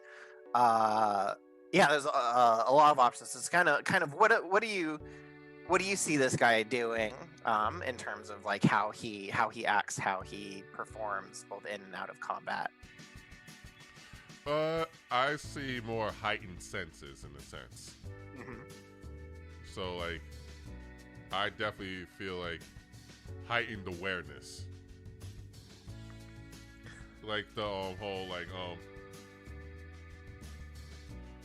what was it? You can see the supernatural stuff. So this is that the spirit sight. The spirit side, yeah. Okay, yeah, I think that sounds like a good ability for you to have. So what that does is you spend some stamina and you basically you use your spiritual energy to enhance your vision. So go ahead and add the skill is called Spirit Sight, so you can go ahead and add that in. It's also good that we got this now because this I could write a lot of things in here that may or may not occur because you have Spirit Sights. So it's good to know that you have that now. There's another one that I feel like might fit you too. It's called Danger Sense, where basically you're immune to being surprised. Oh. So you can't get sneak attacked. Whoa, Does that sound like something you might have? Oh yeah. All right. Oh yeah. Do I have enough skill points for Yes, that? you do. It costs 3. So you've got enough, and you'll have 1 left over. And this is Danger Sense. All right. All right, cool. Now we can do the techniques. So let's work on that self-heal you were talking about. So if you want to go ahead and hit the add button on techniques. Yep. Add, you're going to want to change the core to healing. Core to healing. Attribute to spirit. Spirit. Now we talked about if you want it to be the chakra that extends to people around you, what you can do is you can give it a blast radius, so it'll hit yourself and it'll hit everyone standing next to you. However, it will hit enemies too, so you got to be kind of careful with your positioning. I'll live with that. Okay, so go ahead and write blast radius for in the modifier section. Blast radius. And blast radius 1, I should say, just to, because you can eventually make it an even wider angle. And then that should bring your stamina cost. It'll update once you click away or hit enter. Hit enter. Yeah. Yep. Hit enter or click off the modifiers, however you want to do it. There it Okay, is. got it. All right. This will currently it's pretty cheap. It's just a 16 health heal. It'll heal everyone around you. Did you want to make the healing a bit stronger? If you wanted, you could right now make it actually a blast radius of 2 if you really wanted to do that. That would be the max that you can do for this technique.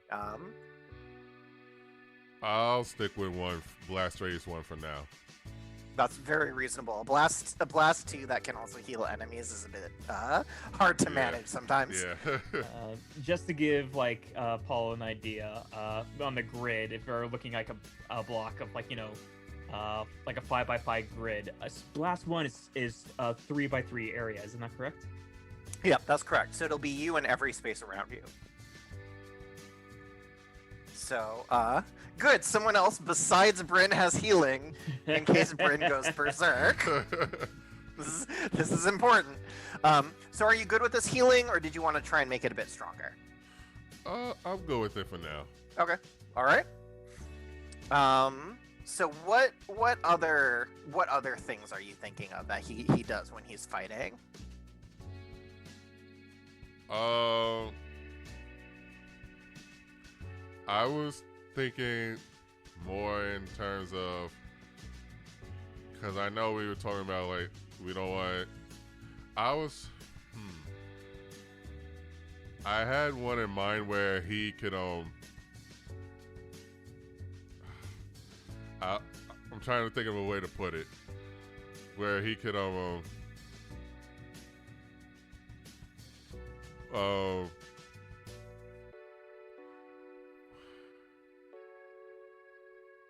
where he could boost his strength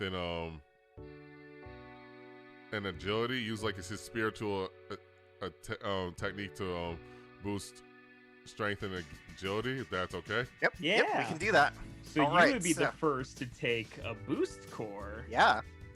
No, this is exciting. Faizon's gonna have a pretty good kit, I think. So go to add. This time you're going to want to make the core a boost core, and this will be an attribute spirit. You're gonna want to raise the core power to 3. First off.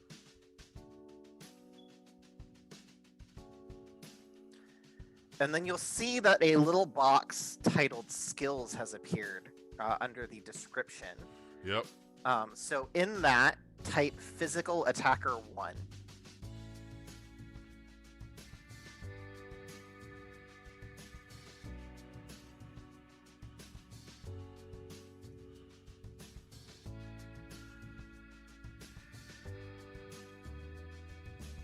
And so what this will do is this will increase your physical and your strength and your agility damage when you cast it. And it's a support action like you're healing, so you can still attack in the turn that you put it on. It's also, because it's a boost core, these tend to be very expensive stamina-wise. So you're going to definitely want to put some limitations on this to bring down that cost. I'm going to first recommend the self limit, so that you can only use it on yourself, since this is kind of a personal buff. Right. So under limits, just type self and then press enter. And I'm also going to recommend a Valor 1 limit, so you need to have at least 1 Valor. So you need to kind of get going before you can boost yourself like this. Okay. So, alternatively, if you don't want to like wait, if you kind of want to use it to kind of set yourself up as the fight begins, we could add a cooldown limit, which basically means you can't keep spamming this out, which you wouldn't want to do because the boost will last a while anyway. right. Give me 1 second. I believe cooldown is not available for boost because is of it not? how. Yeah, Oh, it's cooldown not. cannot be taken on boost because of how a boost lasts for 3 turns. So not being able to use it every other turn is kind of meaningless, right? Because you would That makes sense. Yeah. So yeah, cooldown is unfortunately not available. Okay. So we could stick it just Valor if you don't plan on like using it when you prep the fight. Unless you wanted to, we could find another limit that works.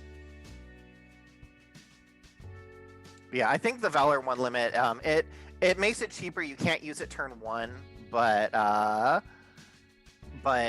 it makes it a lot less impactful and not as because your stamina is decent, but it's not phenomenal. You've got 34 stamina, so a boost costing you 5 stamina, that's pretty hefty. But yeah, if you put the Valor 1 limit on it, it's pretty cheap. Another option is you could put the ammunition limit on it. Ammunition has a special interaction with boost, if memory serves, so you could only use it once per fight. But then you could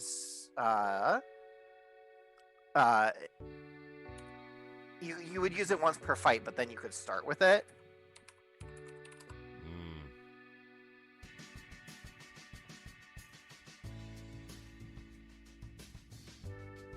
What are you thinking there, Paul?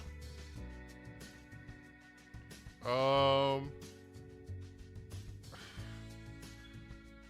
would say probably only use it, have a limit just for like once per battle, so sort of thing, since it's a heavy technique of that sort.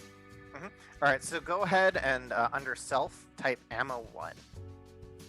Under self. Yeah, under the word self, you can just type ammo 1.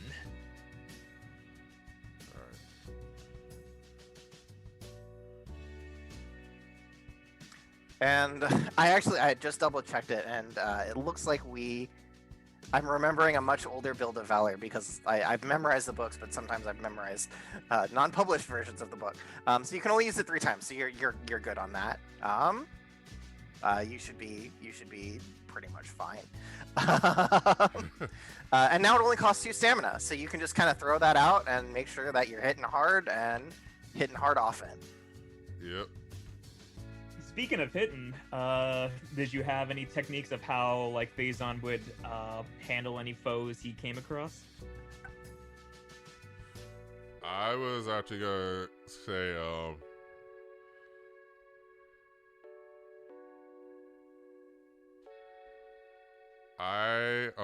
so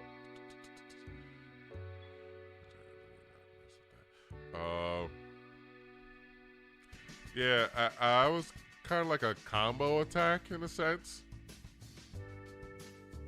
So where he runs up and he hits someone a lot? More like he hits him like 4 times, not like 4 times. Yeah. So in the act of hitting them like 4 times, is it just basic damage, or is he doing something special?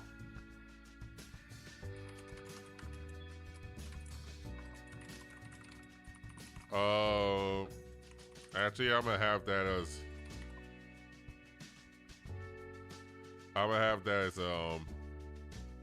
the 4 times is it's a technique. Well, yeah, no. When your combo attack, right? Is it just damage, or does it have like? Do you envision other effects? Like, does it like knock someone back, for example? Yeah, actually, you know what it? I didn't think. Now I get it. Yeah, now it's more like stun. Like it stuns the opponent. Okay. Yeah. In that case, Immobilizing strike. that would be doable at this level. Actually, yes, because you have what 7 technique points left. Yep. Okay, so this is going to be 4, but so go ahead and add a technique. This is going to be a damage. This can be strength or agility, whichever works. It'll be functionally identical. And then what you want to do is you want to put a mobilizing strike on it. I feel like this is more of an agility if you're doing like the kind of pressure point thing. Yeah, that's it. So under your modifiers, write in immobilizing strike.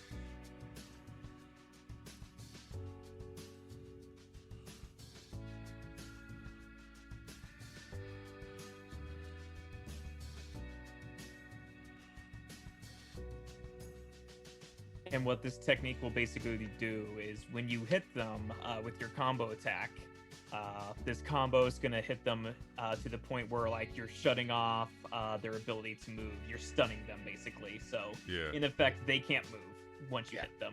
They'll have to use some of their own actions to kind of recenter themselves and recover before they can start moving again. That gives you 3 technique points left. Did you want to keep it with a more martial art-based attack skill, or were you thinking you'd like to do some kind of chi force ability for your attacking? You can always add that later too. You'll gain 4 technique points at every level up. So if there's anything else you think you could do right now at the beginning, go for it. If you don't have ideas, I can definitely make a suggestion. I don't have any ideas at the moment. All right. So, there is a ability in this game called Rush Attack. What this does is it lets you move through all of your enemies, and whoever you move through, you will strike.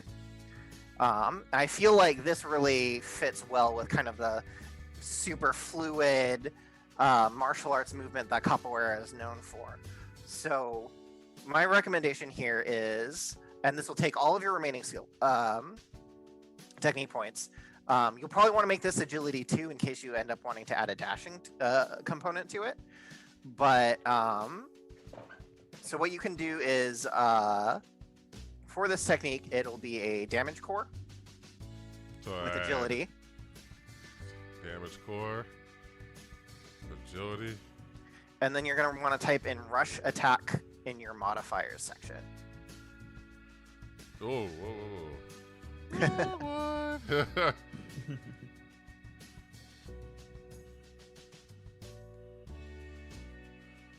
Alright. Okay. So this actually will take your attack action and your move action, but what it does is it will let you move. You kind of just weave through your enemies and you hit everyone who you move through. So that gives you that nice kind of capoeira martial arts ability. Also, for this, there is an option, if you want to take it, where you could give yourself the falling limit to where you fall prone after you use it, where if it's kind of like this flying kick thing and then you fall down afterwards. Since you have the rolling recovery skill, you can get back up and move a bit, but I believe there will be, for this particular technique, there will be a bit of desyncing, because to recover from prone, you stand up with either a support or a move action. Rolling recovery lets you stand up with a where if you stand up with a move action, then you get to move a bit as well. So because you've already expended your move action to use it for this technique, that limit may not work. It could, however, work for your pressure point thing if it's like some kind of a falling strike that you do to knock them out. It's kind of something to consider. It's a pretty nice reduction. It reduces the stamina cost by 4 to put the falling limit on. And it works well with kind of the feel you're going for. It's just picking the right techniques for that to occur. Right.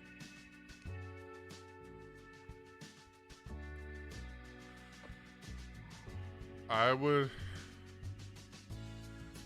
probably use it for the rush attack. Okay. Yeah. So yeah, go ahead and type a falling limit in the limits section.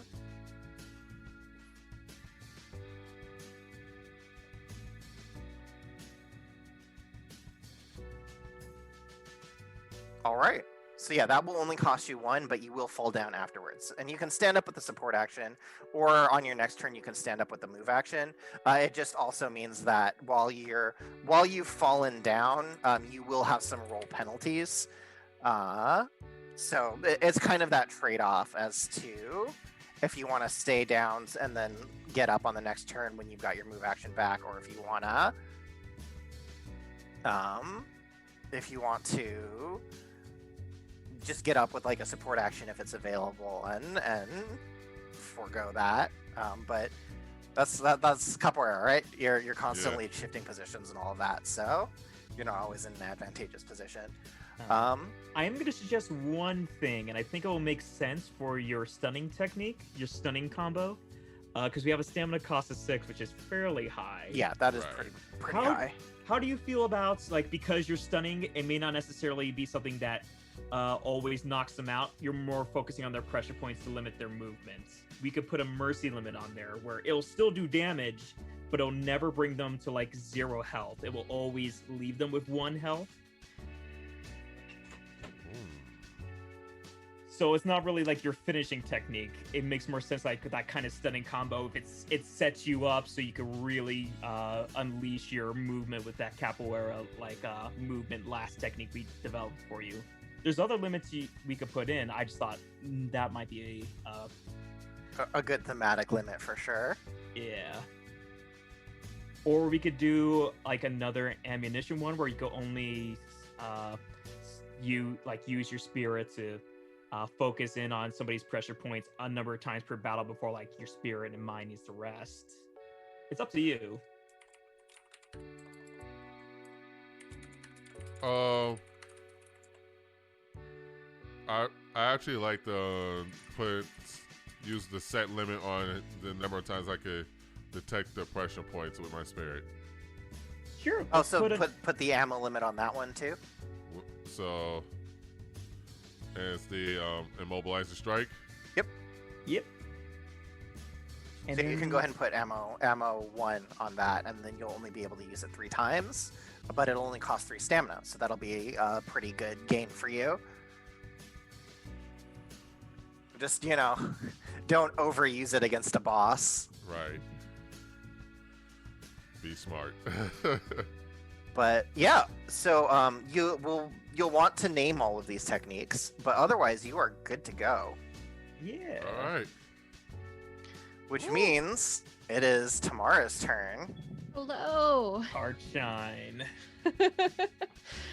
Oh my goodness. You It's had time. all the time to research everything now. It's gotta be easy, right? You know Yeah, everything no, you want to we'll- do. You better have We'll this blast through perfectly this. done. My insecure smile belies my my insecurity about doing this. So okay. No, I'm ready to go. I'm ready for HeartShine. Then let's go to their attributes. What is their best attributes, best ability, what they normally use, and what kind of defines them? You think? I think spirit and maybe strength or guts. I could go either way. Strength will let you melee, which Okay. this party is incredibly melee happy. Yeah, we're a little melee, so I might go with guts just to speed it up. I don't know. Yeah. Or agility. I don't know.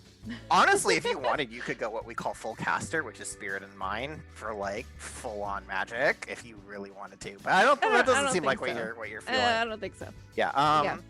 If you do guts, spirit guts, you'll have a very similar stat line to Lily, which Maybe spirit agility then. Ooh. spirit agility is very interesting. That is Yeah, it's a weird combination. I tend to call that one the arcane archer. Yeah, I was because- thinking of like coming up with something where she can be a little more range support-y.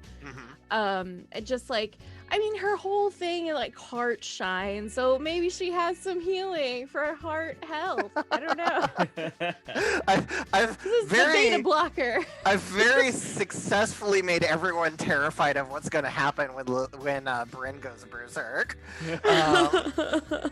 Yeah, you did. But yeah, That was intentional, by the way. so We'll have fun. I could probably go with spirit agility. Okay. So you'll want to boost both of those up to 8, and then you're gonna pick 3 or 6 points to remove from your other stats. Okay. I'm gonna say I definitely want mine to be the lowest. How low are we talking? I'm suddenly starting to realize that the only brains of this operation is Bryn. I think she has some sense, but it's not a lot. And then guts, I want to put maybe down a little bit too, and then we'll take one away from strength, that I have one more to get rid of. Yeah, we'll knock down guts more too. Okay. I We think got 2 mentor characters who can't talk to people. It's gonna be great. It kind of reflects, especially that that the age catching up to them as not Yeah. really maybe their fault of why they're We're- not as popular with people. Yeah, I'm definitely like I think that makes sense for her to not be. She's not a frontliner. She's not like the light, in the limelight. It's not really her jam. So something it's a little more like, I'm really good at this, but please just don't ask me for anything ever again. The person that you stop by and like, oh, HeartShine, can I get your autograph? Like, oh, this is weird. Yeah, there you go. Yeah, love you too. I gotta go. Emma's on fire. I feel like that's like, what is that, the blue archetype in the Magical Girl squads? Because I'm not as familiar with their colors. I am not familiar with the color archetypes, but I definitely Like, I know wanted pink her, is the yeah. leader, but I is feel like at definitely least leader, going yeah. off Sailor Moon, blue seems to be the Ami, the kind of Mhm. freaking into the background. Although Ami's very smart, and obviously HeartShine's not going in that direction. Listen, she didn't go to school. She was too busy being a magical girl. Oh no. All right. Yeah, But- I and think by that's the way, pretty set. just to explain how this works, Magical Girls is kind of a theme that some Cavalier teams decide to adopt, based on kind of a popular in recent years aesthetic that's kind of also evolved with the times, which means that Gemma is unfortunately a bit retro in terms of her outfit.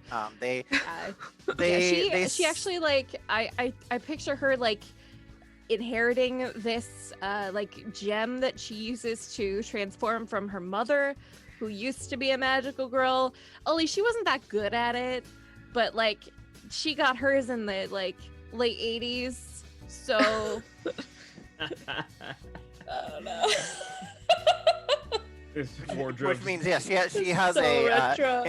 in her case the gem allows her to manifest her magical girl outfit, which is an armor functionally, and then unfortunately she does not have through her own power the ability to change that in terms of appearance. So she's stuck with it. she transforms and immediately takes the heels off. Ain't no one got time for that. Like, No, I'm too old for it. we're pushing 30. We're past heels. All right, yeah. Let's go ahead and talk about skills, skills and and flaws. flaws. I'll ask the ever important question. Tamara, what do you think is a huge weakness that Gemma has? Well, I did look at despair for an obvious reason. She's no longer in her old team because one of them unfortunately died. So Oh no.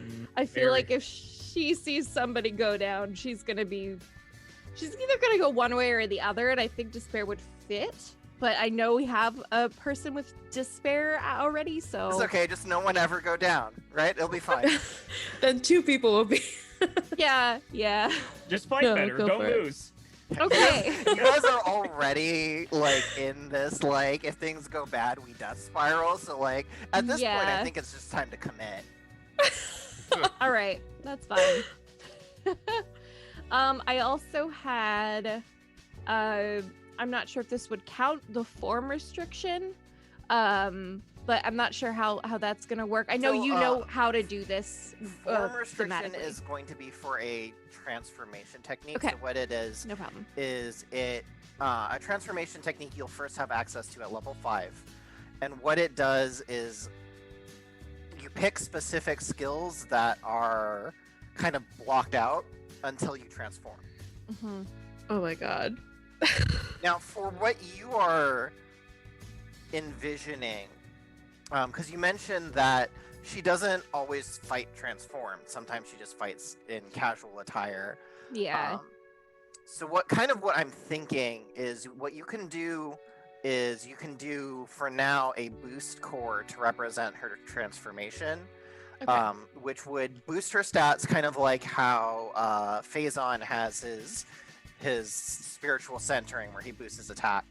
Okay. You could do a similar thing with your garb, where it acts as a boost. And then, if you want, once you reach the transformation stage, you could make kind of like a full transformation or like a super mode or something like that.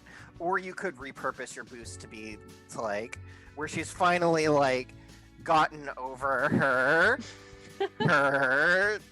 this is so 80s, I hate this, and is like fully committing to using the suit and drawing out his full power. Yeah, that could be a good thematic way of dealing with that. Yeah. So I'll let you figure out how you want to handle that ultimately, but for now, form limit probably not going to do anything for you. Okay. Because it tags to different skills and you don't have a form to transform it to. Mm-hmm. Tamara, because Yes. I know you, and I know you could shore up this weakness easily, and I think it might fit Gemma pretty well. Would you like to take the weak-willed flaw? Weak-willed. I feel like I'm not sure if she would. I don't know if it necessarily fits. Maybe we could make that more fitting, like weak-willed in that she has some like past stuff, So like baggage. I don't know. this weak-willed, it gives you a lot of skill points, but this is going to be a fairly big potential disadvantage. So what weak-willed does is it means you start with one less valor, which means you start at negative valor. While you are at negative valor, you have a -1 to all of your rolls. Wow. Oh wow. Yikes. Yeah.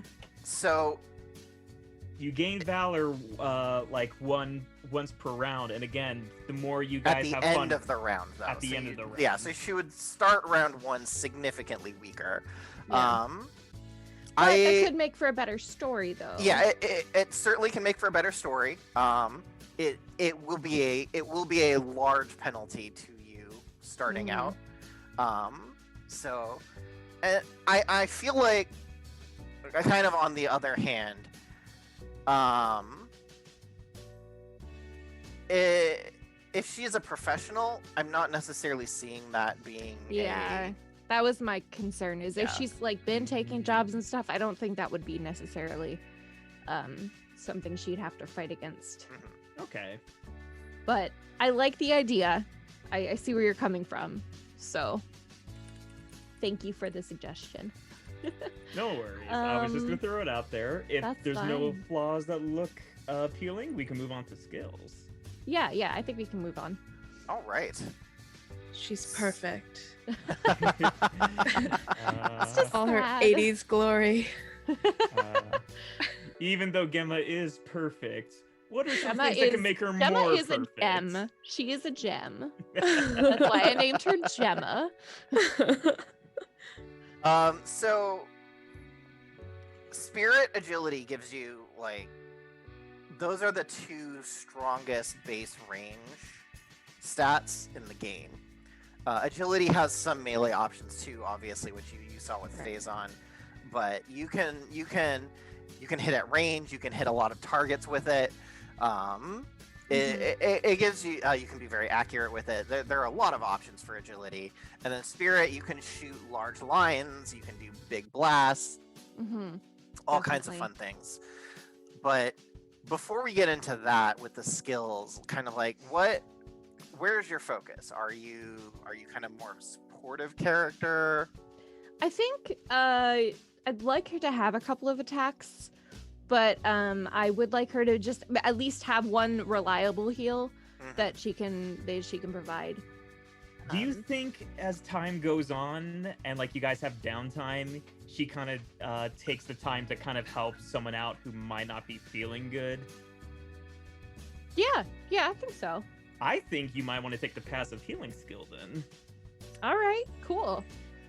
So Passive healing. each of like an episode, like a scene is when something happens, whether that be a combat or a challenge, something that moves the story.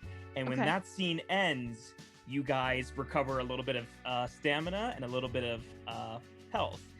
With Right. passive healing, you could forfeit getting your stamina back to allow one of your allies or yourself to recover even more health. I like that. I like that a lot.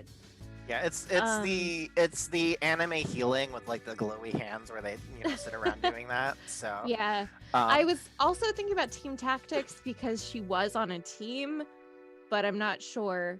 that would require her to be in melee to activate. Okay. All right. that's However, fine.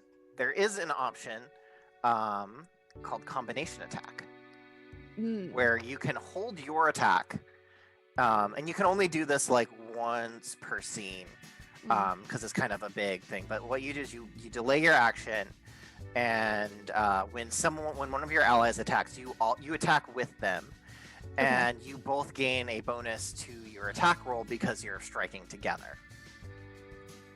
Okay. I'm gonna put a pin in that one. The other one I was thinking of was quick to act. That is a straight boost to your initiative. Your initiative is going to be pretty good already, so it will make it fantastic. Okay, sure. I'll take it. Uh, yeah, especially if those you were do the end ones up I getting picked out. combination attack, it'll give you a lot of options to delay. Because if you delay your turn, your initiative will go back to where it used to be beforehand on the next round. So Okay. if you're super high initiative, you can choose to like just wait and then just take your turn whenever. Alright. If you're wanting to do that, there is because you are potentially a good ranged character. There is a if you're looking to boost your damage a bit. This may or may not work with you because if you're throwing out a lot of healing and you're trying to be very supportive, there may be some desync here. But the ability is called Empower Attack. It allows you to use what's called a slow action, where you consume all of your actions to just do one singular attack that will get a boost to damage. It's kind Okay. of like in Slayers, the difference between Lena like incanting her whole spell and casting it, or just like lobbing a fireball without any Okay. any extra. Okay. factor. Yeah. Yeah, okay. I'll take that. Yeah. So yeah, the Empower Attack is the name of that. Okay, all right, found it. All right, yeah. Another one I'm thinking, especially with passive healing, that might be worth taking is a skill called Tireless, and this will just boost your maximum stamina. So Okay. you'll have more mana basically to play with. Sure, why not? Yeah, sounds good to me. So yeah, that will give you 42 stamina. So by far and away the most stamina out of any of this crew. Because I think you're all sitting around 30. Except for poor Callon, who's sitting at 26, because he is the least mystical of all of you. Stamina is like mana or magic, Yeah, right? Okay, yeah. cool. Yeah, that's fine. Great. Yeah, you get stamina from boosting your mind and your spirit, both of which he's not No, phenomenal It's at. good. It's fine. Yeah. All right, Um, so I didn't use combination attack. I think I'm gonna take it. So, Okay, and yeah, that and should you've got round me just out. enough skill points to do that. Yeah. Yep. Okay. Done. All right. Let's get those techniques going. How Alright. does she fight? Okay. So, I had a couple of ideas about how she fought beforehand. I maybe want to adjust them. I don't know. One that I definitely want. She has little butterfly clips, and I want her to throw them at people. Yeah. Do you want her to throw it at multiple people or just one? Oh my I God. would like it to be just one. I was looking at piercing strike. Oh, so it ignores armor. Yeah. Okay. That's fairly easy. You make a agility damage, and you put as much range as you want. Each level of range will give it 4 range. Okay. Damage core, I assume. Yep, damage core, agility. Okay. And modifiers go range and put a number by it, and that number is going to determine how far it goes. Okay, The highest so range 1 to you can 4? put on it is 3. Okay. All right. So probably like a 2 or 3. Yeah, 2 will be 8 spaces, and 3 will be 12 spaces. So, gonna make that are a you like a hairpin sniper, or? Yeah, I want to just lob them. Ow, that's really sharp. Why'd you do that? I did have a heart bolt. That's so clips. cool. Heart bolt. And go ahead. This is a great candidate for an ammunition limit. Okay, yeah, So you've only got a few of them. yeah, that's fine.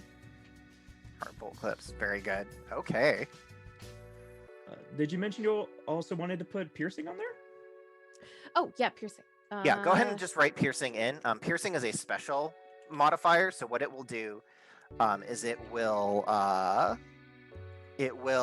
just drop your overall damage, but it doesn't add to the level of the technique. I will mention, because you can do magic and physical, piercing may not be the best idea, because if you have a magic attack too, you can just pick either the magic or the physical to throw out. Okay. Based on what the enemy's already weak to. Mhm. I'm not saying you can't take it. Obviously, piercing is a very strong modifier in the right circumstance, but at least at this level, especially if you do want to put a healing attack on, it may make you a bit less versatile for now. Okay. Yeah, I'm not sure what kind of damage it would do. The way it would come up and be beneficial is if you guys encountered another like all-rounder who might have very good defense and resistances just because they balance Okay. their stats. So Yeah. no matter what, you'll be doing the most amount of damage that piercing will allow you to do. Mhm. There's pros and Okay. cons. Yeah. All right. I'm gonna remove the tag, just for now, and then if later I change my mind, I'll change my mind. But, Yeah, Always- absolutely. Always add Yeah. it back in. Okay. Yeah. Core power. Where should I have Core that power will need to stay 1 because Okay. you've put at? Season 1. 3 levels of modifiers, so it's a level 4 technique. Okay. Because Alright. you dumped 3 points into range, basically, which is why it can go 12 spaces, because you're just launching Okay. those things halfway That's across fine. the map. All right. Yes. All right. And I was thinking about having her like a kick that she can do. And that's like a kick she can do even if she's not like in her form, I guess. Are we thinking like a get away from me kind of kick, or I think just straight damage. She's okay? yeah. Yeah, that'll probably be an agility damage as well. And we could just make this no frills, just regular damage technique. Yeah, That's fine. Absolutely. always good to have. Did you want to put a boost in to do her transformation? Yes, I would like to. Okay. What does the transformation give her? So transformation, I was thinking something about like movement, like I don't know, she can hover or something. I'm not sure how that would work. Okay. This should be pretty easy then. Boost core power 2, and then put the sprinter skill on it, and this will just make you move faster. Okay. All right. Limit should have the self limit, so she can only use it on herself. Although the ability to slap her gem on someone else and put them in the dress is hilarious to contemplate. I guess she could technically do it, but then that wouldn't be her anymore. So. All right, how many technique points do you have? Okay, so you've got 5 There's technique 5. points left. Do you want to try and do like a heal and a magic attack? I would like to definitely do the heal for sure. Okay. And then if there's anything left, we'll take a look at the magic. Sure. Okay, so you're gonna add. This is gonna be healing core. You're gonna want to make this spirit. Your boost core should also be spirit, by the way. All right. Okay. Do you want to give it range or anything? I was thinking of a range just so I can heal people from like that same range where I'm sniping people from. Mhm. So maybe not exactly like as long. So maybe a range of like 2. If you want, you could definitely give it a range of 2, or you could give it a range of 1, and you could give it a blast radius of 1, so you can heal an area. But you'd have to be a lot closer. Yeah, I think I want to do 2. Okay, yeah, sounds good. So yeah, just put range 2 on it. Okay. You've got 2 technique points left, which you can do a fairly decent spirit attack with what you've got left, Sure. if you yeah. want to do that. So this is going to be a laser. I don't. All right. Or whatever Yeah, a laser looks like for was, you. Yeah, I was actually thinking of like a heart beam attack. That's like what she like yells when super sparkle heart beam. She has to say that. to make it Maximum work. corniness here, absolutely. Okay, I so just heard It's laser like was despair. yeah. Super power heart beam. Yeah, you're like, come on, super powered heart beam. Come on. Oh man, if she commits to this transformation later on down the line, I'm here for it. Okay. Damage core power 1, spirit, and give it line 1. Okay. Spirit and line 1. You said right? And because you are spirit, your line is stronger, so you will target every space in a line of 4. Okay. All right. Good to know. That will hit allies too. Just keep that in mind. Okay. All right. love doesn't discriminate. Oh man. All right. All right. Love is love is Everything. love. That is absolutely. So that is every character. So we are ready to go. We did it. Yay, we did Which is it. great because it is about 10. So we timed that perfectly. For everyone who's still on the stream with us, thank you for turning out. If you're interested in the game, you can check us out on our website at valorisgames.com. You will see the Twitter handles for all of these fine people under their video portrait. You can check them out, give them a follow. We will begin with the first play session on next Friday, which is the 2nd, I believe. Yep, Friday, October 2nd will be the official first session. We got all the busy character creation done. We're gonna go dive in straight to the role play and dive into the story that Austin and I have been preparing for you guys.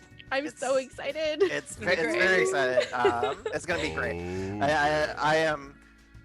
I am very eager to see how you guys come together, and I'm very eager to see the first time you guys get stretched to your limit and start rapidly falling apart. Yeah. I'm sure we'll get some lovely drama out of that. If you there's a link to our Discord if you want to join our community. We are a open Creative Commons game, so people who like this game, you can actually make and publish your own supplements to Valor and sell them and make money. So long as you make all of those rules that you make paid forward, and our community is here to help you put rules together. My goal with the system is to basically anytime anyone wants to run a RPG and do it in an anime style, we are the first ones you go to, because in my completely and wholly unbiased opinion, we are the best at it. Thank you so much, everyone.